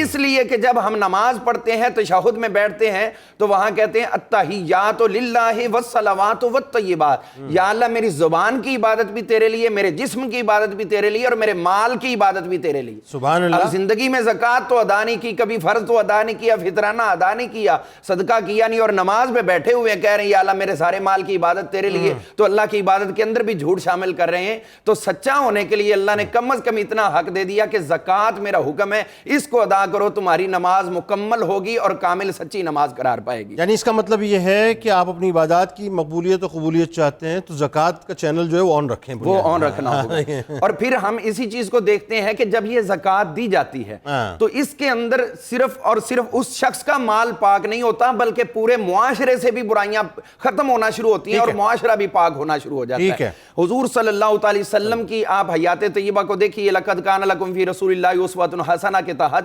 حضور علیہ السلام کی ذات والا تبار پہ تو زندگی میں کبھی زکوٰۃ لازم ہوئی نہیں, کیونکہ مال تو آپ رکھتے نہیں تھے, جو آتا تھا اسی وقت ہی آپ لوگوں میں خیرات فرما دیتے تھے. تو ہمیں نہیں کہا کہ سارے کا سارا مال نکالو, حضور علیہ السلام کے اصحاب بھی اسی چیز کی عملی تفسیر تھے. تو ہمیں کم از کم 2.5% کی ادائیگی کا جو حکم ہے اس کو دین کا حکم سمجھ کر, اللہ کا حکم سمجھ کر ہم یہ, میں ایک بات عرض کرنا چاہوں گا. ایک بات اب میں آپ کو, مجھے وقت نکل گیا کیونکہ کمرشل بریک ہے, کمرشل بریک پہ جانا ہے. وہ تو بڑا ہاں, تو ہاں سر آپ کو پتہ ہے, تو ایک بریک لیتے ہیں ناظرین, وقفہ لیتے ہیں, اور درود پاک سرکار کی بارگاہ میں, ان کی حال کی بارگاہ میں پیش کیجیے.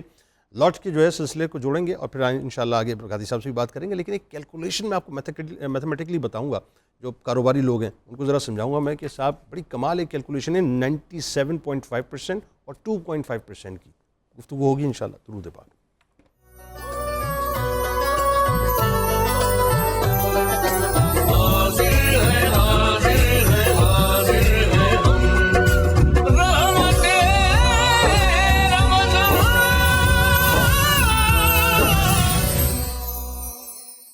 عشق رسول دل میں تو سب سے زیادہ امیر تو وہی شخص ہے نا. یہ پاؤنڈز ڈالرز کے چکر, یہ پیسوں کے چکر, یہ امیر تھوڑی کرتے ہیں. وہ جو عشق کی امیری ہوتی ہے وہ کچھ اور ہوتی ہے. میں آپ کو ایک کیلکولیشن بتلاؤں اور کالز بھی آپ کے لیے اوپن کرتے ہیں, نمبرز بھی اسکرین پہ آتے ہیں, اور پھر انشاءاللہ پروفیسر صاحب سے, مفتیان سے بات کرتے ہیں. میں ابھی سوچ رہا تھا, اور ہر وہ شخص جو کاروباری ہے وہ میری اس بات کو سمجھ لے گا بہت آسانی سے. یہ جو 97.5 روپے آپ کے ہیں, فرض کیجئے 100 روپے 97.5 روپے آپ کے ہو گئے, اور 2.5 روپے آپ نے اللہ کی بارگاہ میں دینے. ایسا ہی ہے نا, اس میں تو کوئی دوسری رائے نہیں زکوٰۃ کی صورت میں. یہ جو 100 روپیہ تھا یہ آپ کے پاس کہاں سے آیا, ذرا مجھے یہ بتائیے. یقیناً اگر آپ اپنے پاس دیکھیں, اپنے باپ دادا کے پاس دیکھیں, پر دادا, لکڑ دادا, مطلب کہیں سے تو آیا نا. وہ جو آیا وہ دیا کس نے؟ یقیناً اللہ تبارک و تعالیٰ نے دیا. اٹ مینس یہ جو 100 روپے کی انویسٹمنٹ تھی نا وہ اللہ کی ہے آپ کے پاس, کسی اور کی نہیں ہے. اب کمال دیکھیں کیا ہے, پارٹنرشپ کا اصول ہوتا ہے کہ جتنی انویسٹمنٹ کریں گے اتنا پروفٹ اٹھا لیں. یا تو سلیپنگ پارٹنر ہے تو ظاہر اس کا اپنا ایک پروپورشنل ریشیو ہوتا ہے. یہاں انویسٹمنٹ ٹوٹل اللہ کی ہے, اور اللہ کیا کہتا ہے, زیادہ نہیں چاہیے مجھے, 2.5% دے دو, وہ بھی مجھے نہیں چاہیے, میرے بندوں کو دے دو. اچھا پھر کیا ہوگا؟ پھر یہ ہوگا کہ وہ 2.5% کو ملٹیپلائی کر دے گا 700 گنا, اور اگین آپ کو لوٹا دے گا. یہ کیسا کاروبار ہے؟ اور کمال یہ ہے کہ وہ 2.5% یعنی جو 2.5 روپے آپ دے رہے ہیں, یعنی 100 روپے کے اوپر وہ 97.5 پہ ملٹیپلائی کرے گا, یعنی پورے 100 روپے پہ ملٹیپلائی کرے گا. وہ صرف 2.5 روپے کو ملٹیپلائی کر کے نہیں بھیجے گا. یعنی آپ انویسٹمنٹ جو ہے وہ ری انویسٹ جب کروائیں گے تو وہ 700 گنا بڑھا کے جو ہے آپ کو دے دے گا. اس سے زیادہ اچھا کاروبار اور کیا ہوگا؟ ذرا مجھے بتائیے پروفیسر صاحب کہ یہ جو زکوٰۃ ہے بنیادی طور پہ. اب آئیے اس طرف چلتے ہیں نا, کہ جو اہل ثروت اس وقت موجود ہیں جن کے پاس مال ہے, ذرا پہلے تو یہ بتائیے کہ کن کن لوگوں کے اوپر زکوٰۃ فرض ہے, پھر ذرا کیٹیگرائز کر کے کن چیزوں پر فرض ہے, اور ظاہر ہے جو مصارف زکوٰۃ ہیں وہ کون ہیں, ان کے بارے میں مختصراً یہ 3-4 باتیں خاص طور پہ ذرا سینopsis کی صورت میں, تاکہ ایک انفارمیشن پہنچ جائے. اللہ رب العزت نے قرآن کریم میں فرمایا کہ یسألونک ماذا ینفقون قل العفو. لوگ سوال کرتے ہیں کیا خرچ کریں, تو فرمایا کہ بچت. اب بچت جو ہے, جن کے پاس بچت ہے وہی خرچ کریں گے. ابھی آپ ذکر کر رہے تھے صحابہ اکرام رضوان اللہ علیہ مجمعین کا, تو سننے والوں کو حیرت ہوگی کہ 10 مبشرہ جنہیں پیغمبر رحمت صلی اللہ علیہ وسلم نے دنیا میں جنت کی بشارت دی, وہ سب سے بڑے اس علاقے کے جزیرہ عرب کے تاجر تھے. اللہ نے انہیں اتنا نوازا تھا. تو جو ضرورت سے زائد ہمارے پاس بچ رہتا ہے اور اس پر سال گزرتا ہے, وہ اگر نصاب کے مطابق ہے تو ان پر زکوٰۃ فرض ہوگی. بالکل ٹھیک ہے. بات صرف احساس کی ہے. ہمارے آس پاس علماء موجود ہیں, ہمیں اس ضمن میں فکر مند ہونا چاہیے کہ مجھ پر اگر زکوٰۃ فرض ہو رہی ہے اور میں اس کی طرف توجہ نہیں دے رہا, تو اس کی جو وعیدیں ہیں کیا میرے اندر ان کو برداشت کرنے کی ہمت ہے؟ بالکل ٹھیک ہے. یہ اتنا اہم نقطہ ہے کہ آج اللہ نے اس قوم کو اتنا عطا کر رکھا ہے کہ پیغمبر رحمت صلی اللہ علیہ وسلم نے جو یہ فرمایا کہ الزکوٰۃ قنطرۃ الاسلام, زکوٰۃ اسلام کا خزانہ ہے. ٹھیک ہے. آج اگر ہم اس کی حقیقی روح کے ساتھ قوم کو آمادہ کر دیں اور قوم اپنی پوری جو زکوٰۃ ان کی بنتی ہے وہ باہر لائیں, کسی سے قرض لینے کی ضرورت نہیں. بالکل ٹھیک ہے, یہ بات سمجھ آ گئی. کن چیزوں پر فرض ہے اور مصارف زکوٰۃ؟ ہاں جی. اب کن چیزوں پر فرض ہے؟ ہم صرف سونے اور چاندی کو لیتے ہیں. ہمارے گھر میں وہ اشیاء بھی, اس پر بھی بتانے کی ضرورت ہے کہ ہمیں ضرورت ہے 10 بستروں کی, ہم نے 1000 بستر کا ڈھیر لگایا ہوا ہے. کس لیے؟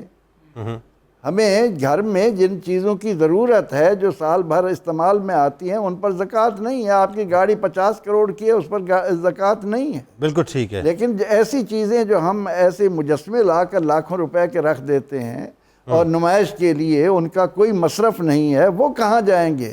تو صرف سونے اور چاندی کو نہیں رکھیں گے. ہمارے ہاں جتنی بچت ہوگی, جانوروں پر زکوٰۃ ہے, فصل پر زکوٰۃ ہے, یعنی اونٹوں پر کتنی ہے, گایوں پر کتنی ہے, بھیڑوں پر کتنی ہے, ساری تفصیل وہ عشر کی صورت ہے.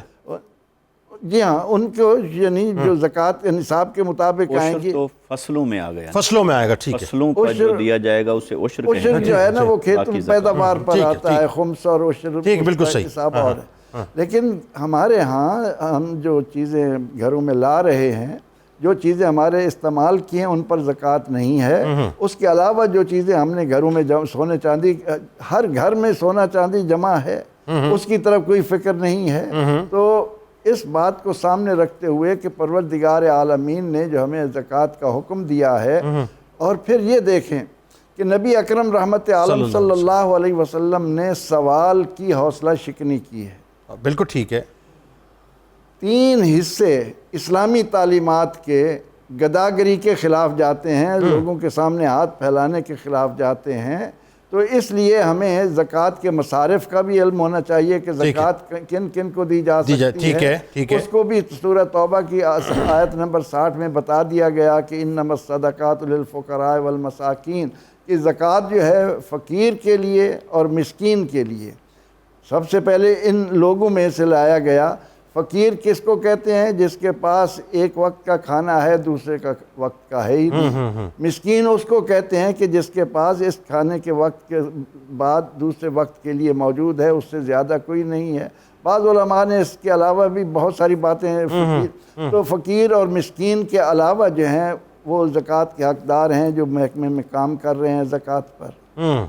اس کے بعد مؤلفہ قلوب ہیں، یعنی غیر مسلم اسلام قبول کرتے ہیں، ان کی تالیف قلب کے لیے ان کو زکوٰۃ دی جا سکتی ہے۔ یعنی جو کنورٹڈ ہیں، جو نیو مطلب کنورٹڈ ہیں، یہ جو اسلام لائے ہیں اور اسلام میں داخل ہوئے ہیں، ان کے دلوں کی رغبت کے لیے مؤلفۃ القلوب انہی کو ہم کہیں گے۔ ٹھیک ہے، ٹھیک۔ باقی یہ بھی ہے کہ معاشرے کے وہ غریب آدمی، کیونکہ رسول اللہ صلی اللہ علیہ وسلم نے فرمایا قاد الفقر تکون کفرا، یہ فقر جو ہے، غریبی جو ہے بعض اوقات کفر تک لے جاتی ہے۔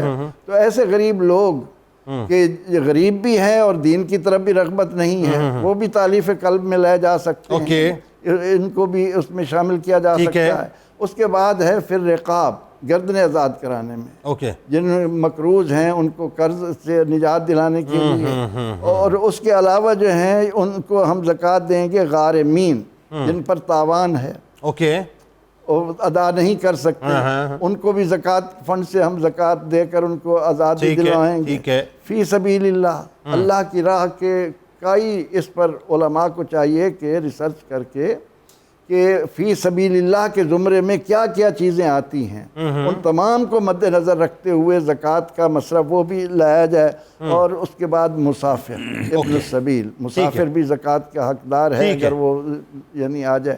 تو ان تمام تر لوگوں کو سامنے رکھتے ہوئے زکوٰۃ کو جمع کرنا سب سے پہلے تو اہم ہے۔ کہ رسول اللہ صلی اللہ علیہ وسلم نے اس پر کتنا حکم تاکید کی کہ صدیق اکبر رضی اللہ عنہ نے اس کے خلاف جہاد کر کے امت کو بتایا ہے کہ یہ اسلام کا خزانہ کسی صورت تمہارے ہاتھ سے نہیں جانا چاہیے، اس کے لیے تمہیں محنت کر کے اپنے زکوٰۃ کو جمع کریں۔ آج ہم تمام تر مسائل جو ہیں وہ زکوٰۃ کی مد میں معاشی مسائل سے نجات حاصل کر سکتے ہیں۔ تو اسی طرح سے ہمیں اس بات کی طرف بھی کہ کن کن چیزوں پر دیا جا سکتا ہے، ٹھیک ہے، اس میں عرض کر چکا کہ گھر کے اندر استعمال کی ہمارے ہاں جو چیزیں لائی جاتی ہیں، سامان لایا جاتا ہے، سونا ہے، چاندی ہے، بعض اوقات ہمارے ہاں پلاٹ خرید کر رکھ دیے جاتے ہیں، ٹھیک ہے، اور ان پر کوئی عمل نہیں ہوتا، نہ ان کا کرایہ آتا ہے، ویسے ہی وہ ہمارے پڑے ہوئے ہیں انویسٹمنٹ کے طور پر، انویسٹ کے طور پر۔ ان کو بھی دیکھنا ہے کہ وہ بھی اس ضمن میں آتے ہیں، ان کی زکوٰۃ بھی ادا کرنی چاہیے۔ تو اللہ رب العزت نے ہمارے لیے زکوٰۃ کا جو نظام رکھا ہے، اور پھر تاکید کی ہے کہ انفقوا مما رزقناکم، خرچ کرو ہمارے دیے ہوئے میں سے، اور پھر فرمایا کہ انفقوا من قبل ان یاتی احدکم الموت، موت کے آنے سے پہلے خرچ کر لو۔ ایسا نہ ہو کہ جب تمہارے پاس موت آئے تو پھر تم یہ کہہ رہے ہو کہ کاش مجھے مہلت ملتی، اے اللہ تو نے مجھے مہلت نہ دی، میں مال خرچ کرتا اور نیکوکاروں میں سے ہو جاتا۔ بالکل ٹھیک ہے، بالکل ٹھیک ہے، بات سمجھ آ گئی آپ کی۔ محمد شریف صاحب یو ایس اے سے ہمارے ساتھ ہیں، السلام علیکم۔ وعلیکم السلام، واشنگٹن ڈی سی سے بات کر رہا ہوں محمد شریف۔ جنید بھائی بڑا شکریہ آپ کا۔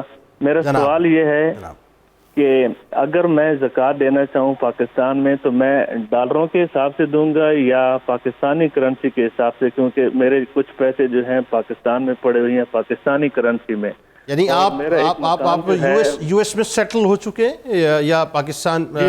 ہاں ٹھیک ہے، آپ یو ایس اے میں سیٹل؟ میں آپ کا ریگولر کالر ہوں. ہاں مجھے یاد آ گیا محمد شریف صاحب، لاسٹ ایئر بھی آپ کا کال کرتے رہے. اسٹیٹ آپ کی کون سی تھی؟ Washington D C. Washington D C سے، بالکل ٹھیک ہو گیا. اچھا تو اب آپ یہ فرما رہے ہیں کہ آپ کے کچھ پیسے یہاں پاکستان میں بھی ہیں، تو اب آپ یہ پوچھنا چاہتے ہیں کہ ڈالرز کی صورت میں آپ نے زکوٰۃ نکالنی ہے یا کہ پاکستانی کرنسی کی صورت؟ یہ جی، اور میرا ایک مکان جو ہے وہ کرائے پر ہے، اس کا بھی دیکھنا ہے. مکان کہاں پہ؟ پاکستان میں؟ جی. اچھا اس پہ بھی آپ پوچھنا چاہ رہے ہیں، بالکل ٹھیک ہے، آپ کو بتلاتے ہیں. بہت شکریہ آپ نے ہمیں جوائن کیا. محمد سلیمان صاحب کوئٹہ سے ہمارے ساتھ ہیں. السلام علیکم. وعلیکم السلام جناب. کیسے جنید بھائی؟ ٹھیک ٹھاک ہے الحمدللہ جناب، آپ ٹھیک ہیں؟ شکر الحمدللہ. جی فرمائیے. جنید بھائی کہ اگر حکمران آپ کے فرض میں رکاوٹ بن رہے ہیں. آپ کی آواز میں ڈسٹارشن ہے، اگر آپ موبائل فون سے بات کر رہے ہیں تو تھوڑا باہر آ جائیے. جی جی. ہاں موبائل فون سے بات کر رہے ہیں نا، باہر آئیے. جی جی. اگر میں کہہ رہا تھا حکمران آپ کے فرض میں رکاوٹ بنے تو کیا کرنا چاہیے؟ حکمران اگر آپ کے فرض میں رکاوٹ بنے، اچھا فورس سے آواز آ رہی ہے میری؟ فرض کی، ہاں فرض کی ڈیٹیل بھی تو بتائیں. ہیلو جی جی. فرض کون سا، کس فرض میں آپ کی رکاوٹ بنے؟ جیسے اس ٹائم پر امت مسلمہ پر جہاد فرض ہے. اچھا یہ آپ کا پرسیپشن ہے، ٹھیک ہے میں سمجھ گیا، یعنی آپ غزہ کے پرسپیکٹو میں بات بنیادی طور پہ کرنا چاہ رہے ہیں. بالکل آپ کو بتلاتے ہیں. بہت شکریہ آپ نے ہمیں جوائن کیا. محمد وسیم صاحب کراچی سے، السلام علیکم. وعلیکم السلام. سر میرا سوال یہ ہے کہ میرے پاس 7 لاکھ روپے تقریباً تھے جو میں نے 4 سال پہلے کسی کو دیے تھے. 60 لاکھ یا 7 لاکھ؟ 7 لاکھ. 7 لاکھ ٹھیک ہے. 4 سال بعد اس نے مجھے واپس کیے. آیا وہ میرے اثاثوں میں شمار تو ہوتے ہیں؟ آیا میں اس پہ زکوٰۃ دوں گا یا جس کے پاس سے وہ دے گا؟ آپ نے یہ بتائیے کہ ان کو قرض کے طور پہ دیے تھے یا انویسٹمنٹ کیا تھا؟ نہیں قرض کے طور پہ دیے تھے. قرض کے طور پہ دیے تھے. اور لوٹانے کا انہوں نے کب کہا تھا آپ کو؟ 4 سال بعد انہوں نے لوٹا دی. نہیں ویسے وعدہ کیا کیا تھا؟ یہی 1 سال کا کہا تھا لیکن 4 سال بعد انہوں نے. بالکل آپ کو بتا دوں. بہت اچھی بات، بہت اچھی بات. یہ اسپرٹ چاہیے، یہی اسپرٹ چاہیے کہ ہمیں یہ سوچنا چاہیے کہ جو مال ہمارے پاس ہے کہیں ہم خدا نہ خواستہ اللہ کے احکامات کے خلاف کوئی کام نہیں کر رہے. مفتی صاحب پہلے اسی کو لے لیتے. 7 لاکھ روپے 4 سال پہلے قرض دیے تھے، وہ لوٹا دیے انہوں نے، تو کیا اس پہ زکوٰۃ لگے گی؟ جی بالکل اس پر زکوٰۃ ہوگی. اگر یہ خود مقروض نہیں ہیں، انہیں اپنا انالیسس بھی کرنا ہے کہ یہ 7 لاکھ روپے ان کے پاس کیش ہیں اور یہ اگر ان کی بچت ہے اور ان پر بھی کوئی قرض نہیں ہے تو پھر یہ صاحب نصاب کی کیٹیگری میں آتے ہیں، اس پر زکوٰۃ ہوگی. اب سوال یہ ہے کہ 4 سال پچھلے جو گزرے تو اس دوران تو انہوں نے اس مال کے اوپر زکوٰۃ نہیں دی ہوگی یا ممکن ہے دیتے رہے ہوں. اس کا جو فقہ حنفی کے مطابق جو ایک قول یہ ہے کہ گزرے ہوئے تمام سالوں کی زکوٰۃ دی جائے گی. یہ تب ہوتا ہے کہ جب اس شخص کو اپنے قرض کی واپسی کا یقین تھا یا اس کے اگینسٹ ان کے پاس کوئی ایسا ایویڈنس موجود تھا کہ ان کا قرض کسی طور پر بھی مر نہیں سکتا تھا. تو پھر یہی قول بہتر ہے کہ پچھلے گزشتہ تمام سالوں کی زکوٰۃ دے. اور اگر ایسا نہیں تھا کہ انہوں نے رقم دی تھی مگر اس کے اگینسٹ ان کے پاس کوئی ثبوت بھی نہیں تھا اور یقین یا غیر یقینی کے درمیان تھی کیفیت، تو جب ان کو مال وہ حاصل ہو گیا ہے تو اب یہ اس کے اوپر 1 سال کی زکوٰۃ دیں. تو یہ بھی ایک قول فقہ حنفی کے مطابق موجود ہے. ٹھیک ہے. اچھا دوسرا یہ بتائیے، غزہ کے حوالے سے لوگ غمگین ہیں لیکن اس کے بارے میں کیا مطلب شریعت کیا؟ دیکھیے یہ جو جہاد ہے، جہاد چونکہ اسلام کی تعلیمات کے مطابق یہ ریاست کا حق ہے اناؤنس کرنا جہاد کو، یہ فرد کا حق نہیں ہے کہ بھی وہ اناؤنس کرے کہ جہاد فرض ہو گیا ہے اور جہاد کرے.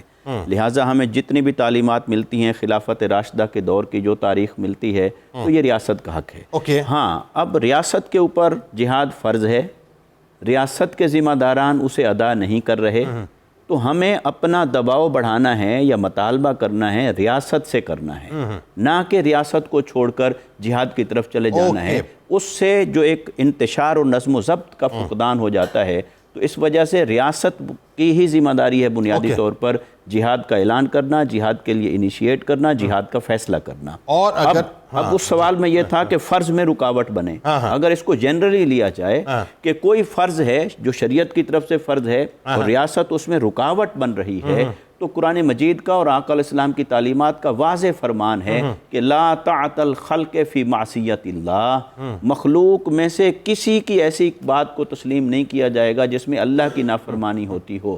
لہٰذا اگر فرض میں رکاوٹ ہے کسی جگہ پر ریاست، تو اللہ کی اطاعت کو پہلے رکھا جائے گا، ریاست کو بعد میں رکھا جائے گا۔ لیکن اگر ریاست کے نظم میں فساد بپا ہو رہا ہے تو پھر اس کا طریقہ یہ ہے کہ ریاست پر دباؤ بڑھایا جائے کہ وہ اللہ کی اطاعت کے دائرے میں آئے۔ اچھا، اب آئیے تیسری بات کی طرف، جو یو ایس اے سے، واشنگٹن ڈی سی سے کال تھی۔ جی، وہ کہتے ہیں کہ میں یہاں یو ایس اے میں موجود ہوں، اب آیا میں نے ڈالرز کی صورت میں زکوٰۃ نکالنی ہے کیونکہ پاکستان میں بھی میری کرنسی موجود ہے، پلس ایک ان کا جو ہے رینٹل، مطلب انہوں نے کوئی ہوم وغیرہ بھی دیا۔ جی، وہ بھائی جنہوں نے امریکہ سے کال کی انہوں نے واضح بتایا کہ ان کا جو مکان ہے وہ بھی پاکستان میں ہے، جو ان کے پاس سیونگ ہے وہ بھی پاکستان میں ہے، تو لہٰذا جس جگہ پر ان کا ایسٹ موجود ہے اسی کرنسی کے اندر انہوں نے زکوٰۃ دینی ہے۔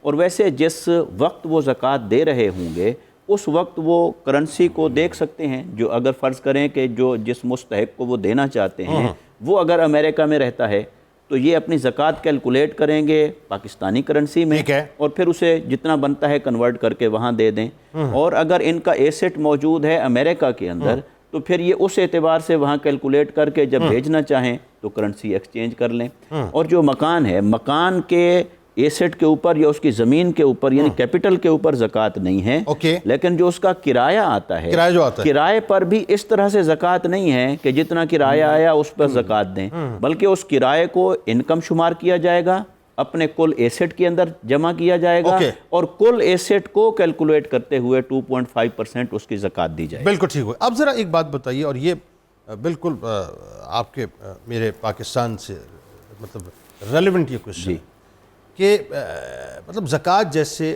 معاشی نظام، مضبوط معاشی نظام ہونے کے باوجود ایک تو ہم نے اس کو صحیح طرح سے اڈاپٹ نہیں کیا۔ ظاہر ہے پاکستان میں جو غربت ہے، افلاس ہے، اس کی بہت سی وجوہات میں سے ایک بڑی وجہ جو ہے وہ یہ بنتی ہے۔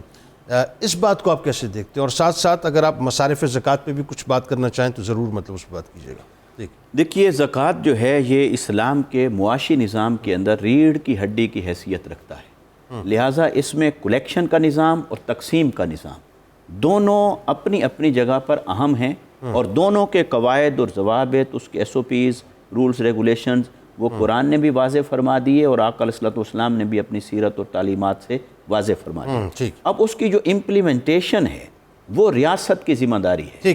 کلیکشن کے نظام کو بھی ریاست نے انشور کرنا ہے، اور اس کی تقسیم کے اندر بھی ٹرانسپیرنسی کو اور حقدار تک حق پہنچے اسے بھی ریاست نے ہی انشور کرنا ہے۔ بالکل ٹھیک ہے۔ اور جیسے کہ ابھی ہم دیکھتے ہیں اپنے گرد و پیش میں کہ یکم رمضان المبارک آتی ہے تو بہت سارے لوگ بینکوں سے اپنی رقم نکال لیتے ہیں۔ اس کا جو بیسک ریزن ہے وہ یہ ہے، اس کا مطلب ہے جو ریاست ہے اس کے اوپر جو سٹیزنز ہیں وہ اعتماد نہیں کر رہے۔ بالکل صحیح۔ یا تو اس کے کلیکشن کے نظام میں فلاز ہیں یا اس کے تقسیم کے نظام کے اندر فلاز ہیں، جس کی وجہ سے لوگوں کا اعتماد انہیں نہیں۔ بالکل تو اگر ریاست یا اس ڈپارٹمنٹ، پوری ریاست کو نہ کہیں تو جو ڈپارٹمنٹ ہے وہ زکوٰۃ کا، اگر وہ عوام کا اعتماد کھو چکا ہے تو پھر یقیناً اس کی اصلاح کی ضرورت ہے، اس کی اصلاح کر کے اس کے اعتماد کو بحال کیا جائے گا۔ تو ادروائز یہ ہے کہ یہ بنیادی طور پر ریاست کی ذمہ داری ہے۔ اب یہ لیکن پریورٹی کیوں نہیں ہے؟ وجہ کیا ہے؟ آپ کیا سمجھ رہے ہیں؟ مطلب مجھے فرد کی یا ریاست کی؟ ریاست کی پرائیورٹی ہمیں وہاں سے سمجھنی چاہیے کہ جب میرے آقا صلی اللہ علیہ وسلم کا وصال مبارک ہوا، حضرت صدیق اکبر رضی اللہ تعالیٰ عنہ نے منصب خلافت سنبھالا، بہت سارے قبائل نے زکوٰۃ کا انکار کر دیا تھا۔ ٹھیک ہے۔ تو اس میں حضرت صدیق اکبر رضی اللہ تعالیٰ عنہ نے اناؤنس کیا، جہاد کا اعلان فرما دیا، فرمایا جو شخص رسول اللہ صلی اللہ علیہ وسلم کے زمانہ مبارک میں ایک اونٹ کی رسی بھی دیتا تھا زکوٰۃ کے طور پر، تو میں اسے ہر حال میں اس سے وصول کروں گا، اور نہیں دیں گے تو جہاد کریں گے۔ اور صدیق اکبر رضی اللہ تعالیٰ عنہ کو صحابہ کرام نے، حضرت عمر بن خطاب اور دوسرے صحابہ نے مشورہ بھی دیا کہ مشکل حالات ہیں، نازک حالات ہیں، اس میں آپ یہ جہاد کا اعلان نہ کریں، تھوڑی نرمی کر لیں۔ آپ نے فرمایا نہیں۔ تو لہٰذا اس سے پتہ چلتا ہے کہ پہلے تو ریاست کی اس کے پیچھے جو ایک عزم ہونا چاہیے، عزم ہونا چاہیے ریاست کا کہ یہ ہم نے اس کو وصول بھی کرنا ہے اور اس کو تقسیم بھی کرنا ہے۔ اور ہماری اس وقت جو صورتحال ہے معاشرتی اعتبار سے اگر ہم دیکھیں اپنے ملک کی جو صورتحال ہے، ہم معاشی طور پر جہاں کھڑے ہیں، آپ نے اپنے انٹرو میں خوبصورت بات کہی کہ کیا ہم شادیانے بجائیں اس کے اوپر کہ ہمیں کسی ملک نے قرض دے دیا ہے؟ بھئی جو جس نے قرض دیا ہے وہ آپ سے لے کیا رہا ہے؟ اس نے آپ سے آپ کی خودداری لے لی، اس نے آپ سے آپ کی فیصلہ سازی لے لی، اس نے آپ سے آپ کی عزت نفس لے لی، اس نے آپ سے آپ کی اختیارات لے لیے اور آپ کو باؤنڈ کر دیا اب آپ نے یہ کرنا ہے اور یہ نہیں کرنا۔ سب سے بڑھ کے یہ کہ اس نے آپ کو لا کر لاشعوری طور پر آپ کو پتہ ہی نہیں چلا اللہ اور اس کے رسول کے خلاف میدان جنگ میں کھڑا کر دیا ہے۔ ہاں چونکہ سود ہے، میدان جنگ میں کھڑا کر دیا اللہ اور پھر جتنا ہم قرض کیسے جیتے گا پاکستان؟ مجھے جتنا ہم قرض اٹھاتے چلے جاتے ہیں، لیتے چلے جا رہے ہیں، وہ تو سود کی قسطوں کی ادائیگی میں صرف ہو جاتا ہے۔ لہٰذا یہ جو بے برکتی ہے، یہ اللہ اور اس کے رسول کے ساتھ اعلان جنگ ہے اور برکت اٹھ گئی، تو اب ہمیں اس جنگ کے اعلان سے توبہ بھی کرنی ہے، تائب ہو کر واپس پلٹنا ہے، اور واپس پلٹنے کے ساتھ کیا کرنا ہے؟ نظام زکوٰۃ کے اندر جو برکتیں ہیں اب ہم نے ان برکتوں کو حاصل کرنا ہے، بالکل صحیح، اور وہ برکتوں کو حاصل کریں گے تو معیشت کی خوشحالی بھی ہوگی اور غریبوں کے دن بھی بدلیں گے اور مستحق لوگوں تک ان کا حق بھی پہنچے گا۔ تو اس برکت کے نظام پر ریاست کو بھی اپنا کردار ادا کرنے کی ضرورت ہے، اور بحیثیت فرد کے جو غنی لوگ ہیں جو صاحب نصاب ہیں انہیں بھی اس برکت پر بلیو کرتے ہوئے آگے بڑھ کر والنٹیئرلی اس زکوٰۃ کو تقسیم کرنے میں اپنا کردار ادا کرنا۔ اچھا جو بات کر رہے ہیں ہم، یہ جو غم ہے ہمارا، مجھے سمجھ نہیں آتا یہ غم ان کا کیوں نہیں ہے جن کے پاس طاقت کرسی ہے، یا وہ ویژن نہیں ہے، یا وہی بات ہے کہ پریورٹی نہیں ہے، یا مطلب ہم جو ہے وہ دین اسلام کی جتنی بھی تعلیمات ہیں ان کو فار گرانٹیڈ لیتے ہیں۔ مجھے سمجھ نہیں آتا مسئلہ کیا آخر، ورنہ اگر وہی بات ہے اگین کہ اگر ہم اس معاملے کو سنجیدگی سے لیں تو جو اس کے جو معاشرتی بینیفٹس ہیں، تو آپ یہ دیکھیں نا علامہ صاحب، اس کو آپ ذرا اس پہ گفتگو کیجئے، وہ بے تحاشا ہیں اور وہ انکاؤنٹیبل ہیں، وہ اس پہ بات کیجئے۔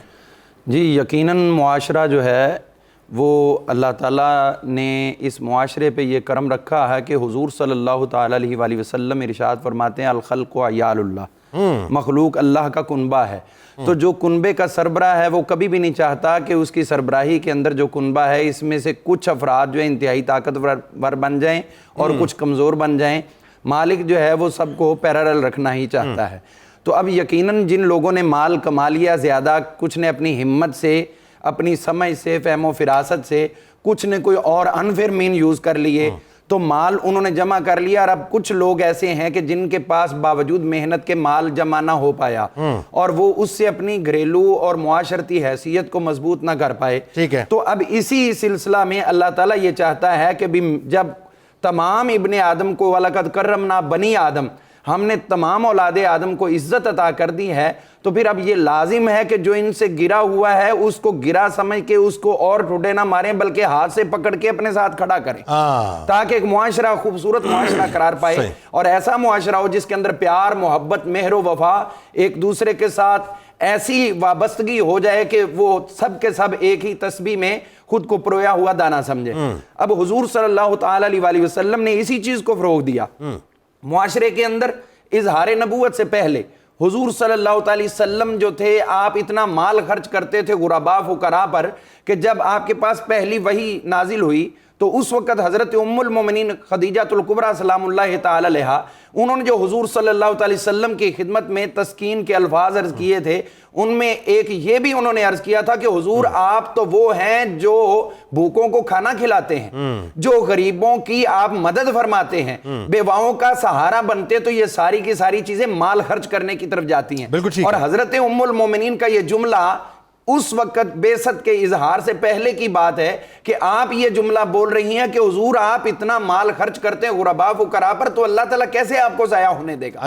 آپ کا نقصان رب کیسے برداشت فرمائے گا؟ اور یہ پہلا تعارف ہے جو کائنات کو کروایا سیدہ ہمارے سامنے ہے بالکل. اور اس کے بعد ہم دیکھتے ہیں کہ حضور صلی اللہ علیہ وسلم نے فرضیت زکوٰۃ کی ہوئی ہے مدینہ منورہ میں جا کر, بالکل ٹھیک, لیکن احکامات اس کے مکہ کے اندر بھی اتر چکے تھے.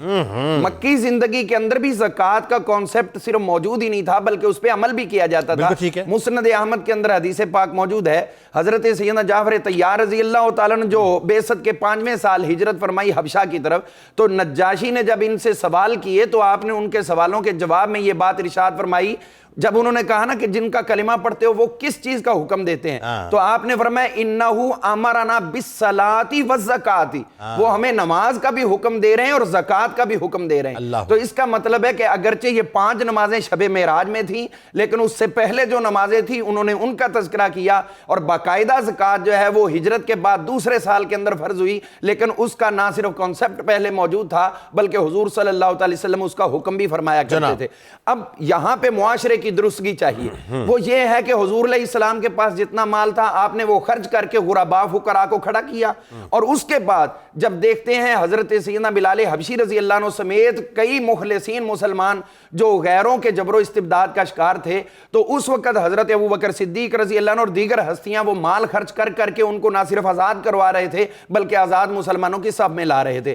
جہاں تک یہ سوال ہے کہ یہ آپ نے حضرت سے پوچھا کہ بھی گورنمنٹ کی جو پالیسیز ہیں ان کے اوپر عوام اعتماد کرنے کو تیار کیوں نہیں ہے, بھئی جب ایمانداری سے کر کے دکھائیں گے تو دنیا اعتماد بھی کرتی ہے. اب سوال یہ ہے کہ یہ لوگ اپنی محنت کے بل پر لوگوں کے دلوں میں اتنا یقین پیدا کر لیا, تو کیا حکومت وقت خود کیوں نہیں لوگوں کے دلوں میں یقین پیدا کر سکتی؟ جب یہ ہوگا کہ ہماری زکوٰۃ دی ہوئی, یہ بڑا سوال ہے ویسے, ہماری جواب نہیں ہے اس کا, جی ہماری دی ہوئی زکوٰۃ کی مد میں سے کوئی بیت المال کے نام پر, کوئی حج کے نام پر, کوئی کسی نام پر خود اپنی تجوریاں بھریں گے تو عوام کیسے ان پہ اعتماد کریں گے, اور پھر بینک جو ہے وہ یکم رمضان سے پہلے خالی ہونا شروع ہو جائیں گے. تو اس لیے, اور جو کچھ لوگ وہاں پہ اس کو فکس کروا دیں گے تو اس میں سے وہ کہیں گے ہم خود ادا کر لیں گے. تو معاشرے کے اندر ہم دیکھتے ہیں کہ نہ صرف یہ زکوٰۃ کے ساتھ پاکیزگی کا حکم ہے, صرف مال ہی پاک نہیں ہوتا بلکہ معاشرہ بھی برائیوں سے اور جرائم سے پاک ہو جاتا ہے, اور یہ زکوٰۃ کا ایک بہترین معاشرتی پہلو ہے. بالکل.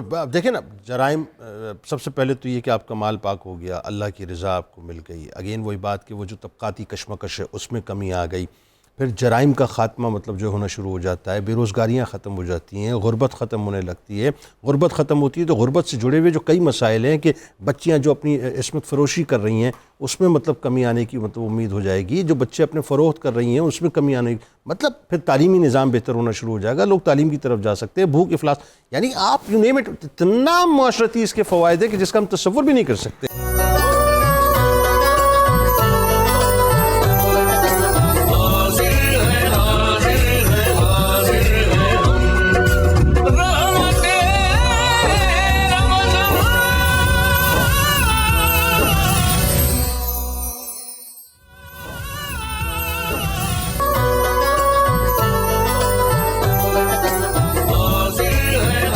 جناب ایک بار پھر آپ کو خوش آمدید, اور آئیے سلسلے کو وہیں سے جوڑتے ہیں کہ زکوٰۃ کی جو اہمیت ہے, اس کی جو فضیلت ہے بنیادی طور پہ وہ کیا ہے, اور خاص طور پہ ناظرین ظاہر معاشرتی فوائد کے حوالے سے بات ہوئی.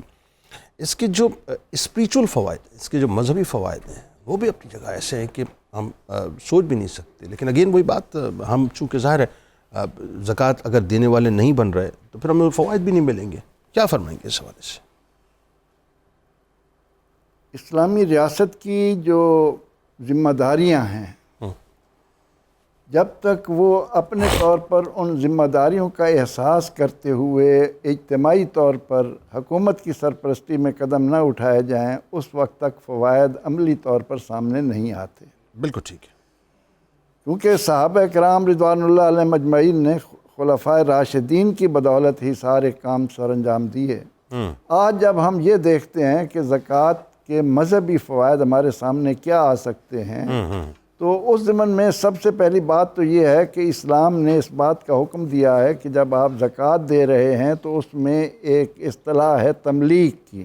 ٹھیک ہے, یعنی ملک کرنا, کسی کو مالک بنانا. ٹھیک ہے. اب جب تک کسی کو مالک نہ بنایا جائے اور اس کے طور پر ہم کہیں کہ علم کے فروغ کے لیے, صحت کے فروغ کے لیے, صحت کے مسائل کو حل کرنے کے لیے ہم زکوٰۃ استعمال کریں, تو اس طرح سے نہیں ہو سکتی. اور اس ضمن میں ایک بہترین ادارہ اسلامی نظریاتی کونسل کا موجود ہے، اس کی رہنمائی لے کر حکومت کو اس معاملے میں قدم اٹھانے چاہیے۔ بالکل صحیح۔ لیکن جب تک یہ بات نہیں ہوتی، انفرادی طور پر ہم یہ دیکھتے ہیں کہ مذہبی طور پر اب عصمت کا تحفظ، معاشرے کے اندر بے حیائی کو ختم کرنے کے لیے اب نکاح کا جو طریق ہے، اب اس میں کتنے عورتیں اور کتنے بچے ایسے ہیں جو محض اس لیے ان کی شادی نہیں ہوتی کہ ان کے پاس وسائل نہیں ہیں۔ وسائل ہی نہیں، صحیح بات ہے۔ تو اس ضمن میں ایک ایک کو جو بھی اس کا مستحق ہے اتنے اس کو مالک بنایا جائے کہ وہ نکاح کر کے اس زکوٰۃ کے پیسے سے اپنی عزت کا تحفظ کر سکے، یعنی عزت کا تحفظ بھی اور آدھا ایمان بھی بچ گیا، آدھا ایمان بھی بچ گیا۔ تو اس بات کی طرف توجہ دینے کی ضرورت ہے۔ وہ چاہے آپ نقد دیتے ہیں یا سامان زکوٰۃ کے پیسے سے خرید کر دیتے ہیں، اس میں کوئی فرق نہیں پڑتا۔ بالکل، بہت اچھا، بہت اچھا آئیڈیا ہے، بہت اچھا آئیڈیا۔ اسی طرح سے اب اسلام یہ چاہتا ہے کہ علم کا فروغ ہو۔ بالکل ٹھیک۔ اب علم کے فروغ کے لیے ضرورت اس امر کی ہے کہ تعلیمی ادارے بھی ہوں اور پڑھنے والے بھی ہوں۔ اب تعلیمی ادارہ ہم زکوٰۃ کی مد میں کہیں کہ یہ عمارت کھڑی کر دیں، ایسے نہیں ہوگا۔ اوکے، اب اس ضمن میں ایسے لوگوں کو جو مستحق ہیں، زکوٰۃ لینے والے ہیں، ان کو چن کر ان کو دی جائے رقم، اور پھر وہ مالک بننے کے بعد تعلیمی ادارہ قائم کر کے علم کے فروغ کے لیے کام کریں، تو اس میں کوئی حرج نہیں ہے۔ یہ بھی مذہبی طور پر ان کے لیے ایک اچھی پاسبل، یعنی یہ ہیلا ہے اس کا بنیادی طور پہ۔ اب اسی طرح معاشرے کے اندر کتنے بے روزگار لوگ ہیں، اور اس بے روزگاری کی بنا پر وہ دین سے بھی دور ہیں، بالکل صحیح، مذہب کا بھی انہیں معلوم نہیں ہے۔ اب ان کو اس بات کی طرف لانے کے لیے بجائے اس کے کہ ہم ایک ایک آدمی کے لیے زکوٰۃ کے مد میں سے 10-10 ہزار روپے وظیفہ مقرر کر کے ان کو بھیک مانگنے کی عادت بتا ہم وہ طریقہ کیوں نہ اختیار کریں کہ رسول اکرم رحمت عالم صلی اللہ علیہ وسلم کی خدمت میں جب ایک صحابی آتے ہیں اور آپ صحابہ کرام کو فرماتے ہیں کہ بھئی اس کے لیے کچھ رسی کا انتظام کرو، کوئی کلہاڑی کا انتظام کرو، آپ اس کو کہتے ہیں تیرے گھر میں کچھ ہے؟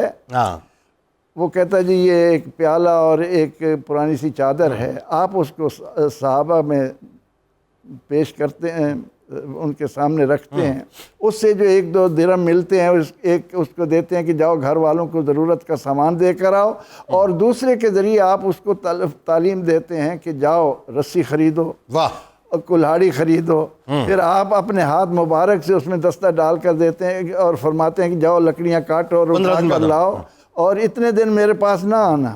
اب اس کا نتیجہ کیا ہے کہ وہ چند دن بعد آتا ہے اور کہتا ہے یا رسول اللہ میرے پاس اتنی رقم بچ گئی ہے۔ بالکل ٹھیک ہے۔ تو اس منصوبے کو سامنے رکھتے ہوئے اگر ہم معاشرے میں سے ایسے بے روزگار لوگوں کا انتخاب کر کے ان کو 5-5 لاکھ روپے زکوٰۃ فنڈ سے مالک بناتے ہیں اور انہیں کہتے ہیں کہ تم مشترکہ طور پر اس پیسے سے مالک بننے کے بعد فیکٹری لگاؤ، اس فیکٹری کے ذریعے اور اس میں بھی حکومت رہنمائی کرے، اور اس کے بعد ان کے لیے ایک روزگار کا معاملہ کھلتا ہے اور وہ اپنے طور پر مالدار ہو کر روٹی کی فکر سے آزاد ہو کر مذہبی طور پر اپنے فرائض سر انجام دینے، بلکہ وہ جو میرا خیال یہ حدیث پاک ہے مفلسی کفر تک لے جاتی ہے، یہ جی حدیث پاک ہے جی، قاد الفقر تکون کفرا، وہ آپ نے صحیح کہا نا کہ وہ پھر مفلسی جو ہے کفر تک لے جاتی ہے۔ اب ناظرین میں آپ کو ایک بات بتاؤں، جو بات کر رہے ہیں نا پروفیسر صاحب، یہ اتنی گہری بات ہے، اتنی گہری بات ہے کہ اس کا ہمیں اندازہ ہی نہیں ہے اس وقت۔ میں تھوڑی سی بات آپ کو ظاہر ہے چونکہ میں اس وقت ٹی وی چینل پہ ہوں تو کھل کے بات نہیں کر سکتا، لیکن بٹوین دا لائنز میں آپ کو عرض کر دیتا ہوں۔ مفتی صاحب کا تجربہ ہے اور ظاہر ہے چونکہ یہ پروفیسر بھی ہیں تو ان کو پتہ ہے یونیورسٹیز میں کالجز میں اس وقت کیا ہو رہا ہے۔ آپ کو پتہ ہے وہ جو ایک کیا کہیے کہ وہ جو کذاب کے جو پیروکار ہیں، آسان الفاظ میں سمجھا رہا ہوں میں آپ کو انورٹڈ کاماز میں، تو جو کذاب کے پیروکار ہیں وہ فنڈز لے کے گھومتے ہیں یونیورسٹیز اور کالجز میں۔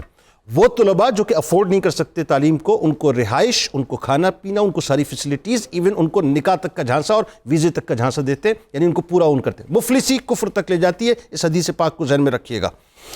انٹیریئر کے اندر، سندھ کے اندر، پنجاب کے اندر جو ہے کئی ایسے کیسز باقاعدہ جو ہیں وہ سامنے آئے ہیں کہ وہ گھر میں کھانے پینے کو نہیں تھا، انہوں نے پوری فیملیز کو اون کیا ہے، ان کو فنڈ کیا ہے، ان کو جو ہے وہ کھانا پینا دیا، ان کو ساری فیسلٹیز دی ہیں، اور صرف ان سے کہا کہ بھئی یہ کر لو، بس یہ کر لو۔ اب ان سادہ لوگوں کو پتہ ہی نہیں کہ یہی تو کرنا سارا مسئلہ ہے، اگر یہ کر دیا تو ساری عمارت جو ہے ختم ہو جائے گی، اور ان کو جو ہے وہ کذابوں نے، پورے ٹولے نے کیپچر کر لیا ہے۔ تو صاحب جو صاحب ثروت مسلمان ہیں یہ آئی اوپنرز ہیں. آنکھیں کھولیں اور ان لوگوں کو فنڈ کریں جو بیچارے مفلس ہیں, تاکہ وہ اپنے ایمان کو خدا نخواستہ ضائع نہ ہونے دیں. درود پاک پیش کیجئے, لوٹ کے بات کرتے ہیں.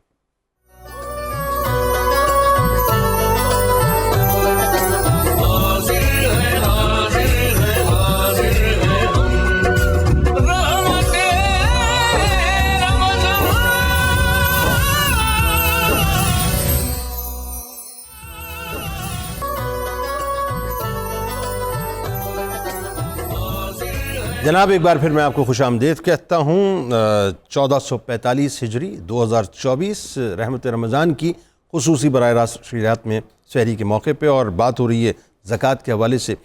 ایک بڑا ہی امپورٹنٹ سبجیکٹ ہے صاحب, اور میں چاہتا ہوں ذرا آپ ہمارے ساتھ اس وقت جڑے رہیں, کیونکہ میں بھی ہو سکتا ہے شاید بہت سے لوگ اس سے صرف نظر کرتے ہوں, لیکن اس کی امپورٹنس کا اگر ہمیں اندازہ ہو جائے تو ویسے بہت سے مسائل حل ہو جائیں. اور وہ یہ ہے مفتی صاحب کہ زکوٰۃ دیتے ہوئے اللہ ماشاء اللہ حاشیہ لگا کے بہت سے لوگوں کو دیکھا گیا ہے صاحب کہ آپ کے دائیں بائیں آگے پیچھے آپ کے ریلیٹیوز کھڑے ہوئے ہوتے ہیں, ان کو بھی بھلا دیا, ان کو بھی بھلا دیا, اس کو بھی اگنور کر دیا, اس کو بھی دور ہٹا دیا. وہ جو پیچھے انتظار کر رہا تھا وہ بھی جو ہے کہیں ایک طرف رہ گیا. وہ جو کہیں دور ہے نا اس کو بلا کے دیا, ہاں بھی لو پیسے لو, کیونکہ اس میں کہیں ظاہر نام بھی ہے, کچھ بھی ہے, بہت سی چیزیں. سر قریبی رشتہ داروں کو کیوں بھول جاتے ہیں, ذرا اس کے بارے میں بتائیے. بہت اہم سوال ہے کہ زکوٰۃ کے اندر ہم عام طور پر قریبی لوگوں کو, قریبی رشتہ داروں کو, قریبی ہمسایوں کو نظر انداز کر دیتے ہیں. اگرچہ اس میں استثناء ہے, ہر جگہ ایسا نہیں ہوتا, ہر جگہ ایسا نہیں ہے یقیناً, مگر یہ کہ جہاں ہوتا ہے اس فلسفے کو سمجھنا بہت ضروری ہے. دیکھیے قرآن مجید نے جہاں بھی بات کی مال خرچ کرنے کا جہاں ذکر فرمایا نا, تو ذی القربیٰ کا لفظ پہلے فرمایا کہ جو قریبی ہیں سب سے پہلے ان کے اوپر خرچ کریں. ٹھیک ہے. وجہ کیا ہے؟ وجہ یہ ہے کہ جب آپ نے دور والے کو زکوٰۃ دی, بے شک زکوٰۃ کی پریورٹی تو آپ نے وہی رکھی کہ فقیر ہے, مسکین ہے, ضرورت مند ہے, مستحق ہے, اسی کو دینی ہے جو مستحق زکوٰۃ ہے. لیکن جب دور والے کو دی تو آپ کو ایک اجر ملا زکوٰۃ دینے کا, مال خرچ کرنے کا. ٹھیک ہے. لیکن جب قریبی رشتہ دار کو دی تو 2 اجر ملے. بالکل ٹھیک ہے. ایک صلہ رحمی کا اجر ملا اور ایک مال خرچ کرنے کا اجر ملا. بالکل ٹھیک ہے. اور وہ فارمولہ جو سرکار نے کہا کہ یہاں سے مالداروں سے اغنیاء سے لو اور ان کے قریب کی جو مطلب فقراء ان میں قریب ترین کو دیں. تو لہٰذا رشتہ داروں کو مال خرچ کرنے کا یا ان کو زکوٰۃ دینے کا ایک اجر کا یہ پہلو دوگنا ہو جاتا ہے کہ جو صلہ رحمی کا ثواب ہے وہ بھی ملتا ہے, دلجوئی کا ثواب بھی ملتا ہے. پھر اس کے نتیجے میں کیا ہوتا ہے, آپ کے رشتہ داروں کے مابین جو ایک معاشرتی تعلقات ہیں وہ پھر اچھے رہتے ہیں, مضبوط رہتے ہیں, ان میں نفرتیں جنم نہیں لیتی, دوریاں جنم نہیں لیتی. تو اس میں اتحاد اور اتفاق اور یہ پہلو اور جڑ کر رہنا, یہ چیزیں قدرے زیادہ حاصل کی جا سکتی ہیں جب قریبی رشتہ داروں کو دیا جائے. اب سوال یہ ہے کہ قریبی رشتہ داروں کو ہم کیوں نظر انداز کرتے ہیں؟ اس کیوں کے پیچھے جو ریزننگ ہے نا, ریزننگ میں ایک تو اہم چیز ہے سائیکولوجیکلی. وہ کیا؟ کیونکہ جس کو ہم زیادہ جانتے ہیں اس کے ساتھ زیادہ واسطہ پڑا ہے, تو کئی ناخوشگواریاں بھی بیچ میں رونما ہو چکی ہوتی ہیں. کبھی کسی سے جھگڑا ہو گیا, کوئی لڑائی ہو گئی, کوئی بات ہو گئی, کوئی جملہ ہو گیا, کوئی تانہ زنی ہو گئی, کئی چیزیں ہو گئیں, کچھ ہم چاہتے تھے وہ ہوا نہیں, اور ایسا ہوتا ہے, پسند ناپسند کی چیزیں آ گئیں. تو لہٰذا جب یہ چیزیں رونما ہو جاتی ہیں تو وہ دل کے اندر ایک ان کے بارے میں ڈس لائکنگ ہوتی ہے, ایک کدورت ہوتی ہے. اب وہ کدورت رکاوٹ بن جاتی ہے, ان کو اس موقع پر محروم رکھنے کا سبب بن جاتی ہے. یہی امتحان ہوتا ہے, اور یہ امتحان ہوتا ہے کہ اے بندے, یہ جو مال تو نے کسی کو دینا ہے مستحق کو, یہ نہ تیرا ہے نہ تو اپنے کہنے پر اپنی وجہ سے دے رہا ہے, یہ مال ہے اللہ کا. یہ اللہ نے زکوٰۃ تیرے اوپر فرض کی ہے اور اللہ نے حکم فرمایا ہے کہ میری طرف سے فلاں کو دے دو. تو جب ہم نے اللہ کی طرف سے کسی کو دینا ہے تو اس کے اندر پھر میں, میری پسند, میری ناپسند, میرے ساتھ اس کا تعلق کیا تھا, میرے ساتھ اس کا بیہیویئر کیا تھا, پھر ان چیزوں کو درمیان میں رکاوٹ نہیں بننا چاہیے. لہٰذا زکوٰۃ قریبی رشتہ داروں کو دینے کے فوائد بہت سارے ہیں. رکاوٹوں میں اہم سب رکاوٹ میں کا ہونا بھی ہے اور قریبی تعلق. اور ایک خاص بات اس میں یہ ہے کہ جب قریبی رشتہ داروں کو زکوٰۃ دی جائے گی تو ان کے احوال کو چونکہ آپ جانتے ہوتے ہیں کہ یہ مستحق ہے, اس کے پاس سونا نہیں ہے, مال نہیں, جائیداد نہیں ہے, لہٰذا آپ اسے بتائے بغیر دیں گے، یہ نہیں کہیں گے کہ یہ زکوٰۃ ہے لے لو، بلکہ آپ کو بتانے کی ضرورت پیش نہیں آئے گی تو آپ اسے دیں گے، اس کی عزت نفس قائم رہے گی۔ اور جس کو آپ قریبی جانتے نہیں ہیں اس کو چونکہ بتا کر دینا پڑے گا کہ وہ مستحق ہے تو لے ورنہ نہ لے، اس لیے اس میں بہت سارے فوائد ہیں معاشرتی اعتبار سے کہ قریبی رشتہ دار اور جاننے والوں کو زکوٰۃ دیا کریں۔ سر اس میں جو عام ترین بات ہے نا وہ کیا پتہ ہے، جو میں سمجھتا ہوں، مجھے محسوس ہوتی ہے، وہ یہ کہ آپ یہ سوچیں بہت سے لوگ جو ہیں بڑے اپنی عزت کا بھرم رکھ رہے ہوتے ہیں نا، پورا بیک گراؤنڈ بھول جاتے ہیں، اپنی اوقات بھول جاتے ہیں، اور اگر بھائی بہن میں سے کوئی غریب رہ گیا تو وہ انٹروڈکشن بھی نہیں کروا رہے ہوتے۔ اب آپ سوچو کہ مطلب آپ کا بھائی، آپ کی بہن جو ہے کہیں جا کے کسی سے سوال کرے اور اس کو بھی پتہ چلے بھائی وہ تو فلاں کی مطلب بہن ہے یا فلاں کی بیٹی ہے اور وہ زکوٰۃ لینے کے لیے آئی ہے، اور فلاں کا بھائی اور بیٹا اور وہ زکوٰۃ لینے کے لیے آئے، مطلب کیا امبیرسمنٹ لیول دیکھیں آپ کیا۔ اور اگر اس میں ان کی بھلائی ہے کہ وہ کہیں بھائی راز افشا مت کیجیے گا، میرے بھائی کو کہیں پتہ نہ چلے، اب آپ کو پتہ نہ چلے، وہ اپنی عزت کا مطلب وہ بھرم رکھتے ہیں، تو ہمیں چاہیے کہ ہم اس طرح سے جو ہے نا اپنے قریب کے لوگوں کو سیکیور کریں۔ اچھا آخر میں اب ذرا اب فائنلی وہ اسٹیج ہے کہ جہاں پہ لوگوں کو یہ بتا دیجئے، میں نے کہا تھا نا ابتدا میں کہ ابھی تو آپ ذرا فضائل بتا دیں، آخر میں ذرا بھرپور ڈرا بھی دیجیے گا کہ جس مال پہ ہم بالکل سانپ بنے ہوئے خود بیٹھے ہوئے ہوتے ہیں اور تھوک لگا لگا کے گن رہے ہوتے ہیں بینک اکاؤنٹ میں، فائنلی اس کے لیے وعیدے کیا ہیں کہ اگر ہم زکوٰۃ نہیں نکالتے تو؟ جی زکوٰۃ اللہ تعالیٰ کا مسلسل حکم ہے، اور زکوٰۃ کے الفاظ کے ساتھ اور صدقات کے الفاظ کے ساتھ قرآن مجید نے 100 سے زائد مقامات پر عمل کرنے کا حکم دیا ہے۔ جی اب جو اس پہ عمل نہیں کرتا تو یقیناً وہ اتنی کثرت سے آیات کی نافرمانی کر رہا ہے۔ تو جو زکوٰۃ ادا نہیں کرتے ان کے لیے حضور صلی اللہ تعالیٰ علیہ وآلہ وسلم نے بہت زیادہ وعیدیں ارشاد فرمائی ہیں۔ ان میں سے پہلا کلیم تو یہ ہوگا کہ جو حضور صلی اللہ تعالی وسلم ارشاد فرماتے ہیں وَيْلٌ لِّلْأَغْنِيَاءِ، جہنم کا ایک حصہ ہوگا ان دولت مندوں کے لیے جن کے بارے میں قیامت کے دن فقراء کہیں گے، اللہ تعالیٰ کے حضور عرض کریں گے یقولون ربنا ظلمونا، یا اللہ یہ وہ لوگ ہیں جنہوں نے ظلمن ہمارا حق جو ہے وہ روک کر رکھا، اور اس کے بعد اللہ تی فریضت علیہم، یا اللہ ان پہ فرض کیا گیا تھا زکوٰۃ دینا، انہوں نے ہمیں نہ دے کر ہمیں بہت ساری نیکیوں سے محروم کر دیا، اگر یہ ہمیں وہ مال دیتے رہتے ہمارے پاس آتا تو ہم اور بھی نیکیاں کرتے، تو یا اللہ انہوں نے ہماری نیکیوں کے آگے بھی رکاوٹ کی اور وہ ہمارا دنیا کے اندر جینا بھی جو ہے وہ دو بھر رہا۔ تو جب یہ سارے معاملات اللہ تعالیٰ سے عرض کریں گے تو حضور فرماتے ہیں، اللہ تعالیٰ ارشاد فرمائے گا وَعِزَّتِي وَجَلَالِي، اگر یہ بات ہے تو مجھے میری عزت کی قسم، میرے جلال کی قسم، وَلَا أُبْعِدَنَّهُمْ، میں ان کو اپنی رحمت سے ضرور دور کروں گا، وَلَا أَقْرُبَنَّكُمْ، اور تم لوگ جس چیز کے متلاشی تھے میری رحمت کے، میں تمہیں اس رحمت کے ضرور نزدیک کر دوں گا۔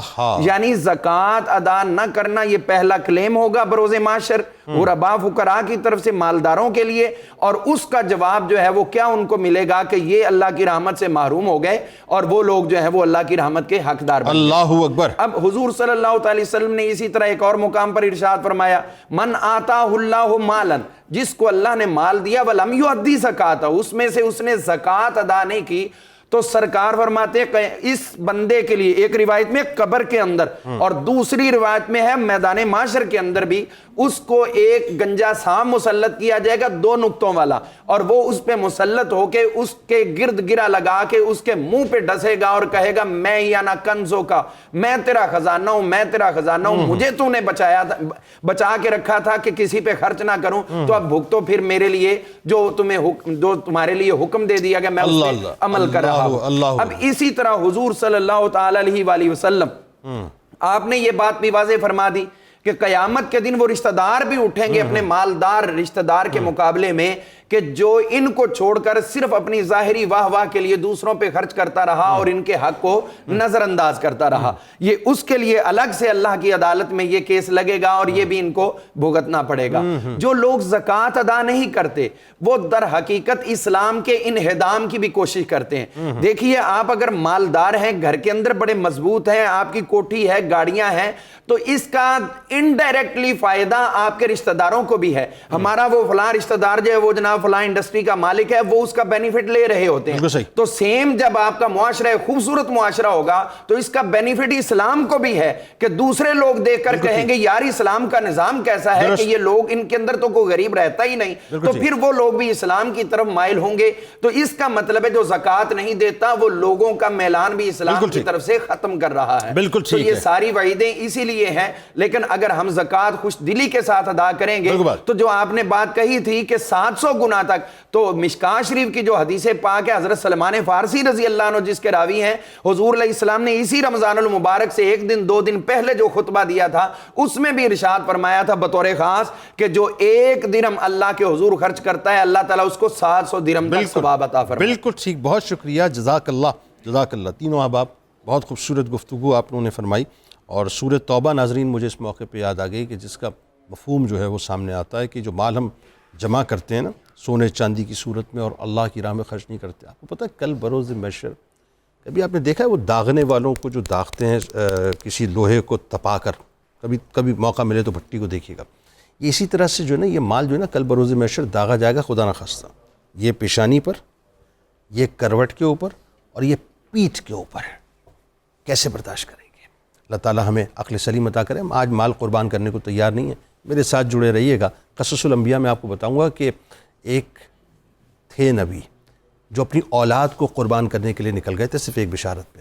اسماعیل علیہ السلام کا ذکر ہے. یہاں مال ہم قربان کرنے کو تیار نہیں ہیں.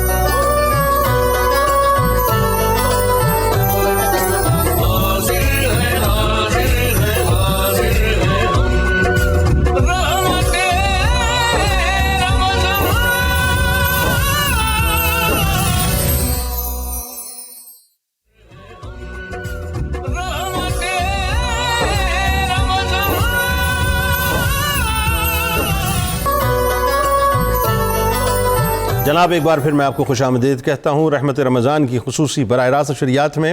اور آخری سیگمنٹ ہے قصص الانبیاء, اور آج بات کریں گے حضرت اسماعیل علیہ السلام کی قربانی کے حوالے سے. توجہ سے تمام جتنے بھی بچے ہیں نا وہ تو آج ضرور میرے ساتھ جڑے رہیں. بات یہ ہے کہ حضرت ابراہیم علیہ السلام کے بارے میں ناظرین آپ جانتے ہیں کہ اللہ رب العزت کے یہاں جو مقام ان کا ہے, انتہائی جلیل القدر پیغمبر. آپ علیہ السلام کی پوری زندگی انتہائی انقلابی جد و جہد سے عبارت ہے. آپ علیہ السلام کا جو پہلا عقد مبارک ہوتا ہے وہ حضرت سارہ سلام اللہ علیہ سے ہوتا ہے, جن کے ساتھ ایک ظاہر طویل مدت گزارنے کے باوجود بھی جو ہے اولاد نہیں ہوتی. حضرت ابراہیم علیہ السلام اپنی زوجہ محترمہ کے ساتھ مصر سے ارض مقدس یعنی بیت المقدس شام کی طرف جو ہے وہ تشریف لے جاتے ہیں. تب تک ناظرین آپ کے یہاں کوئی بھی اولاد نہ ہوئی تھی. چنانچہ حضرت ابراہیم علیہ السلام نے اللہ تبارک و تعالیٰ کی بارگاہ میں دعا کی کہ آئے میرے رب مجھے نیک اولاد عطا فرما جو کہ دین حق کی دعوت دینے اور تیری عبادت کرنے میں میری معاون ہو. اللہ تبارک و تعالیٰ نے آپ کی دعا کو شرف قبولیت بخشا اور ایک بردبار بیٹے کی بشارت عطا فرمائی. اس بات کو قرآن مجید کی سورۃ الصافات کی آیت نمبر 101 میں یوں بیان کیا گیا, تو ہم نے اسے ایک بردبار لڑکے کی خوشخبری دی. ناظرین کرام حضرت سارہ رضی اللہ تعالیٰ عنہ کے یہاں کوئی اولاد ظاہر نہیں تھی, اس لیے آپ نے حضرت ابراہیم علیہ السلام کا حضرت حاجرہ سلام اللہ علیہ سے اس نیت کو ملحوظ خاطر رکھتے ہوئے نکاح کر دیا کہ ہو سکتا ہے اللہ تبارک و تعالیٰ ان سے آپ کو اولاد کی نعمت عطا کر دے. اس کے بعد اللہ تعالیٰ نے آپ علیہ السلام کو حضرت حاجرہ سلام اللہ علیہ کے بطن سے ایک فرزند عطا فرمایا جن کا نام اسماعیل یعنی اسماعیل علیہ السلام رکھا گیا. آپ حضرت ابراہیم علیہ السلام کے پہلے فرزند اور حضرت اسحاق علیہ السلام سے عمر میں بڑے تھے. جب حضرت اسماعیل علیہ السلام ناظرین پلتے بڑھتے اس عمر تک پہنچ گئے کہ جس میں آپ اپنے والد کا ہاتھ بٹانے کے قابل ہوئے, تو اللہ تبارک و تعالیٰ نے حضرت ابراہیم علیہ السلام کو خواب میں حکم دیا کہ مجھے پیاری چیز پیش کرو. اب یہ امتحان آ گیا اور انتہائی یعنی سمجھ لیجئے کہ اس امتحان کو آپ الفاظ میں بیان نہیں کر سکتے. اپنے یعنی ظاہر باپ کی آنکھوں کا نور جو ہے اور ان کی دیرینہ محبتوں اور چاہتوں کا مرکز حضرت اسماعیل علیہ السلام حضرت ابراہیم علیہ السلام کی آخری عمر کا سہارا بھی ذہن میں رکھیے گا. باپ اور بیٹے کے درمیان اس قدر محبت تھی کہ میں آپ کو کیا بتلاؤں ناظرین. اللہ رب العزت نے ارشاد فرمایا کہ اے ابراہیم اپنے لخت جگر اسماعیل کو ہماری راہ میں قربان کرو. ناظرین کرام مورخین بتاتے ہیں کہ اللہ تعالیٰ نے یہ حکم ماہ ذوالحج کی پہلے عشرے میں دیا. چنانچہ جب ذوالحج کے 7 دن گزر گئے تو اس سے اگلی رات کوئی کہنے والا کہہ رہا تھا کہ بے شک شک اللہ تعالیٰ تمہیں بیٹا ذبح کرنے کا حکم دیتا ہے۔ وہ رات چونکہ 8 ذوالحجہ کی تھی اور آپ نے صبح اٹھ کر سوچ بچار کیا کہ یہ کیسا حکم ہے، اسی سوچ بچار کی مناسبت سے 8 ذوالحجہ کو یوم ترویہ کہا جاتا ہے، اور 9 ذوالحجہ کی رات کو پھر خواب دیکھا تو آپ کو عرفان ہو گیا، یعنی یقین ہو گیا کہ یہ اللہ کا حکم ہے، تو اسی مناسبت سے اسے یوم عرفہ کہا جاتا ہے۔ اور 10 ذوالحجہ کی رات کو پھر آپ نے خواب دیکھا کہ آپ نے قربانی کا ارادہ پختہ کر لیا، اس لیے اس دن کو یوم النحر کہا جاتا ہے۔ حضرت ابراہیم علیہ السلام ناظرین حضرت اسماعیل علیہ السلام سے مخاطب ہو کر فرماتے ہیں کہ بیٹا میں نے خواب میں دیکھا ہے کہ تجھے اللہ کی راہ میں ذبح کر رہا ہوں۔ باپ بیٹا دونوں پیغمبر ہیں ناظرین، یہ ذہن میں رکھیے، اور جانتے ہیں کہ پیغمبر کا خواب اللہ کی طرف سے وحی ہوا کرتا ہے، اس لیے باپ بیٹے سے پوچھتا ہے کہ بیٹا بتا تیری کیا رائے ہے؟ اطاعت گزار بیٹا جواب دیتا۔ یہ جو جواب ہے یہ پوری دنیا کے تمام بیٹوں کے لیے بہت سمجھ لیجئے کہ منشور کی حیثیت رکھتا ہے۔ ابا جان آپ اپنے رب کے حکم کی تعمیل کیجئے اور مجھے انشاءاللہ صبر کرنے والوں میں پائیں گے۔ حضرت اسماعیل علیہ السلام نے باپ کے خواب کو اللہ کا حکم سمجھتے ہوئے سر تسلیم خم کر کے تاریخ انسانیت میں ناظرین ذبیح اللہ کا منفرد اعزاز حاصل کر لیا۔ جو 2 مصرے ہیں نا کہ یہ فیضان نظر تھا یا کہ مکتب کی کرامت تھی، سکھائے کس نے اسماعیل کو آداب فرزندی۔ اس سارے واقعے کو ناظرین اللہ تبارک و تعالیٰ نے قرآن مجید کی سورۃ الصافات کی 101 آیت سے لے کے 107 تک میں یوں بیان کیا ہے کہ پھر جب وہ اسماعیل ان کے ساتھ دوڑنے کی عمر کو پہنچے تو فرمایا کہ آئے میرے بیٹے، میں خواب میں دیکھتا ہوں کہ میں تمہیں ذبح کر رہا ہوں، پس تم بھی غور کر لو کہ تمہارا کیا خیال ہے۔ اسماعیل علیہ السلام نے بلا تردد عرض کیا اے ابا جان پھر دیر کیا ہے، جو کچھ آپ کو حکم ہوا ہے کر ڈالیے، جہاں تک میرا تعلق ہے آپ انشاءاللہ مجھے صبر کرنے والوں میں پائیں گے۔ پھر جب دونوں نے اللہ کا حکم مان لیا اور ابراہیم نے ان کو ماتھے کے بل لٹایا اور ہم نے ان کو ندا دی کہ آئے ابراہیم کیا خوب تم نے اپنا خواب سچا کر دکھایا، ہم نیکوکاروں کو یوں ہی بدلے دیا کرتے ہیں۔ بے شک باپ کا بیٹے کے ذبح کے لیے تیار ہو جانا یہ ایک بڑی سری آزمائش تھی۔ حضرت ابراہیم اس آزمائش میں پورے اترے اور ہم نے ایک عظیم قربانی کو ان کا فدیہ بنا دیا۔ جب حضرت ابراہیم علیہ السلام اپنے فرزند کو ذبح کرنے کے لیے چلے ناظرین تو شیطان ایک مرد کی صورت میں حضرت حاجرہ سلام اللہ علیہا کے پاس پہنچا اور کہنے لگا کہ کیا آپ جانتی ہیں کہ حضرت ابراہیم علیہ السلام آپ کے صاحبزادے کو لے کر کہاں گئے ہیں؟ آپ سلام اللہ علیہ نے فرمایا کہ وہ اس گھاٹی میں لکڑیاں لینے گئے ہیں۔ شیطان نے کہا کہ خدا کی قسم ایسا نہیں، وہ تو آپ کے بیٹے کو ذبح کرنے کے لیے لے گئے ہیں۔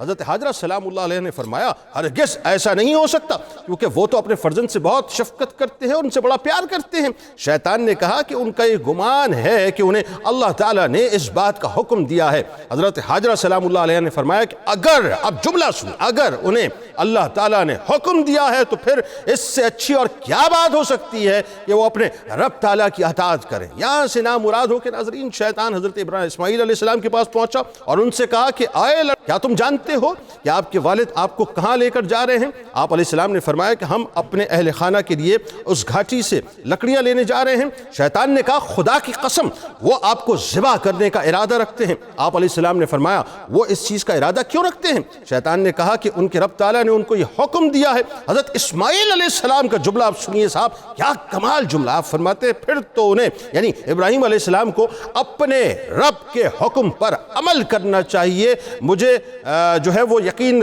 ہے کہ میں حکم کو جو ہے قبول کروں گا۔ جب شیطان نے ناظرین یہاں سے بھی مکمل طور پر منہ کی کھا لی تو وہ حضرت ابراہیم علیہ السلام کے پاس پہنچا اور کہنے لگا کہ آئے شیخ آپ کہاں جا رہے ہیں؟ فرمایا کہ اس گھاٹی میں میں اپنے کسی کام سے جا رہا ہوں۔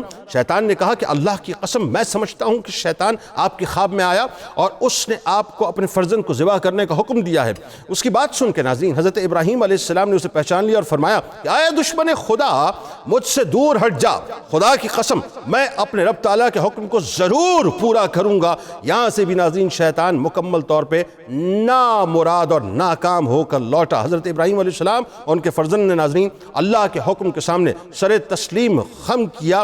اور اس موقع پہ میں آپ کو بتاؤں جو کنکریوں کی جو روایت ہے ناظرین وہ یہاں میں ملتی ہے کہ باقاعدہ آپ نے جو ہے وہ شیطان کو کنکریاں ماری تھی، اور ظاہر ہے یہ سنت جو ہے وہ رہتی دنیا تک قائم رہے گی۔ اور ناظرین جب حضرت ابراہیم علیہ السلام نے اپنے فرزند کو ذبح کرنے کا ارادہ فرمایا تو ان کے فرزند نے عرض کیا، اب جو جملے ہیں وہ ذرا سن لیجئے صاحب کہ دل کو ہلا دینے والے جملے ہیں۔ فرماتے ہیں کہ آئے والد محترم، اگر آپ نے مجھے ذبح کرنے کا ارادہ کر لیا ہے تو پہلے مجھے رسیوں کے ساتھ مضبوطی سے باندھ لیں تاکہ میں تڑپ نہ سکوں، اور اپنے کپڑے بھی سمیٹ لیں۔ ذرا غور کیجئے گا، ذرا غور کیجئے کہ دل کو ہلا دینے والی کیفیت ہے کہ اپنے کپڑے بھی سمیٹ لیں تاکہ میرے خون کے چھینٹے آپ پر نہ پڑیں اور میرا اجر کم نہ ہو، اور اپنی چھری کو اچھی طرح تیز کر لیں تاکہ وہ مجھ پر آسانی سے چل جائے، اور جب آپ مجھے ذبح کرنے کے لیے لٹائیں تو پہلو کے بل لٹانے کی بجائے پیشانی کے بل لٹائیں، کیونکہ مجھے اس بات کا ڈر ہے کہ جب آپ کی نظر میرے چہرے پر پڑے گی تو اس وقت آپ کے دل میں ایک رقت پیدا ہوگی، اور وہ رقت اللہ کے حکم کی تعمیل اور آپ کے درمیان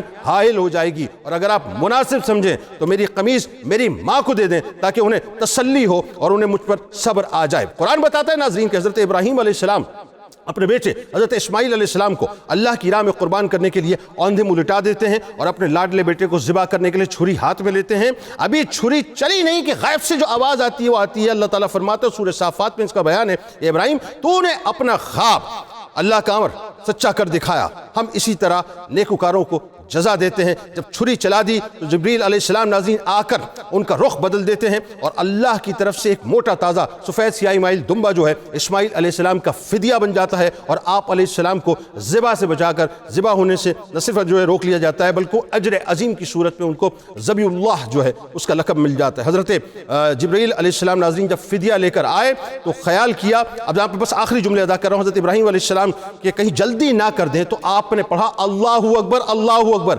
حضرت ابراہیم علیہ السلام نے جب آسمانوں کی طرف سر اٹھایا تو دیکھا جبرائیل علیہ السلام فدیہ لے کر آ رہے ہیں، تو پڑھا لا الہ الا اللہ واللہ اکبر۔ اور جب اسماعیل علیہ السلام ذبیح اللہ نے سنا تو آپ نے پڑھا اللہ اکبر وللہ الحمد، یعنی ان تینوں حضرات کے مجموعہ کلام کو تکبیرات تشریق کی صورت میں قیامت تک نمازیوں پر ذوالحج کی 9 تاریخ کو نماز فجر سے لے کر 13 تاریخ تک یعنی نماز عصر تک جو ہے واجب کر دیا گیا۔ بس آخری بات، اور آخری بات یہ ہے، ظاہر ہے یہ تو قربانی ایک استثنائی کیفیت ہے۔ جو بیٹے مجھے اس وقت سن رہے ہیں، بچے مجھے سن رہے ہیں، بابا اپنے باپ کے آگے ہمیشہ سر جھکا کے بیٹھے، بس اور کچھ نہیں ہے۔ اپنے باپ کے بن جائیے، دنیا آپ کی بن جائے گی۔ انشاءاللہ زندگی رہی تو کل آپ سے ملاقات ہوگی شام 4 بجے، اس دعا، اس امید، اس یقین کے ساتھ کہ اللہ تعالیٰ آپ کا، ہمارا، ہم سب کا حامی و ناصر۔ اللہ حافظ۔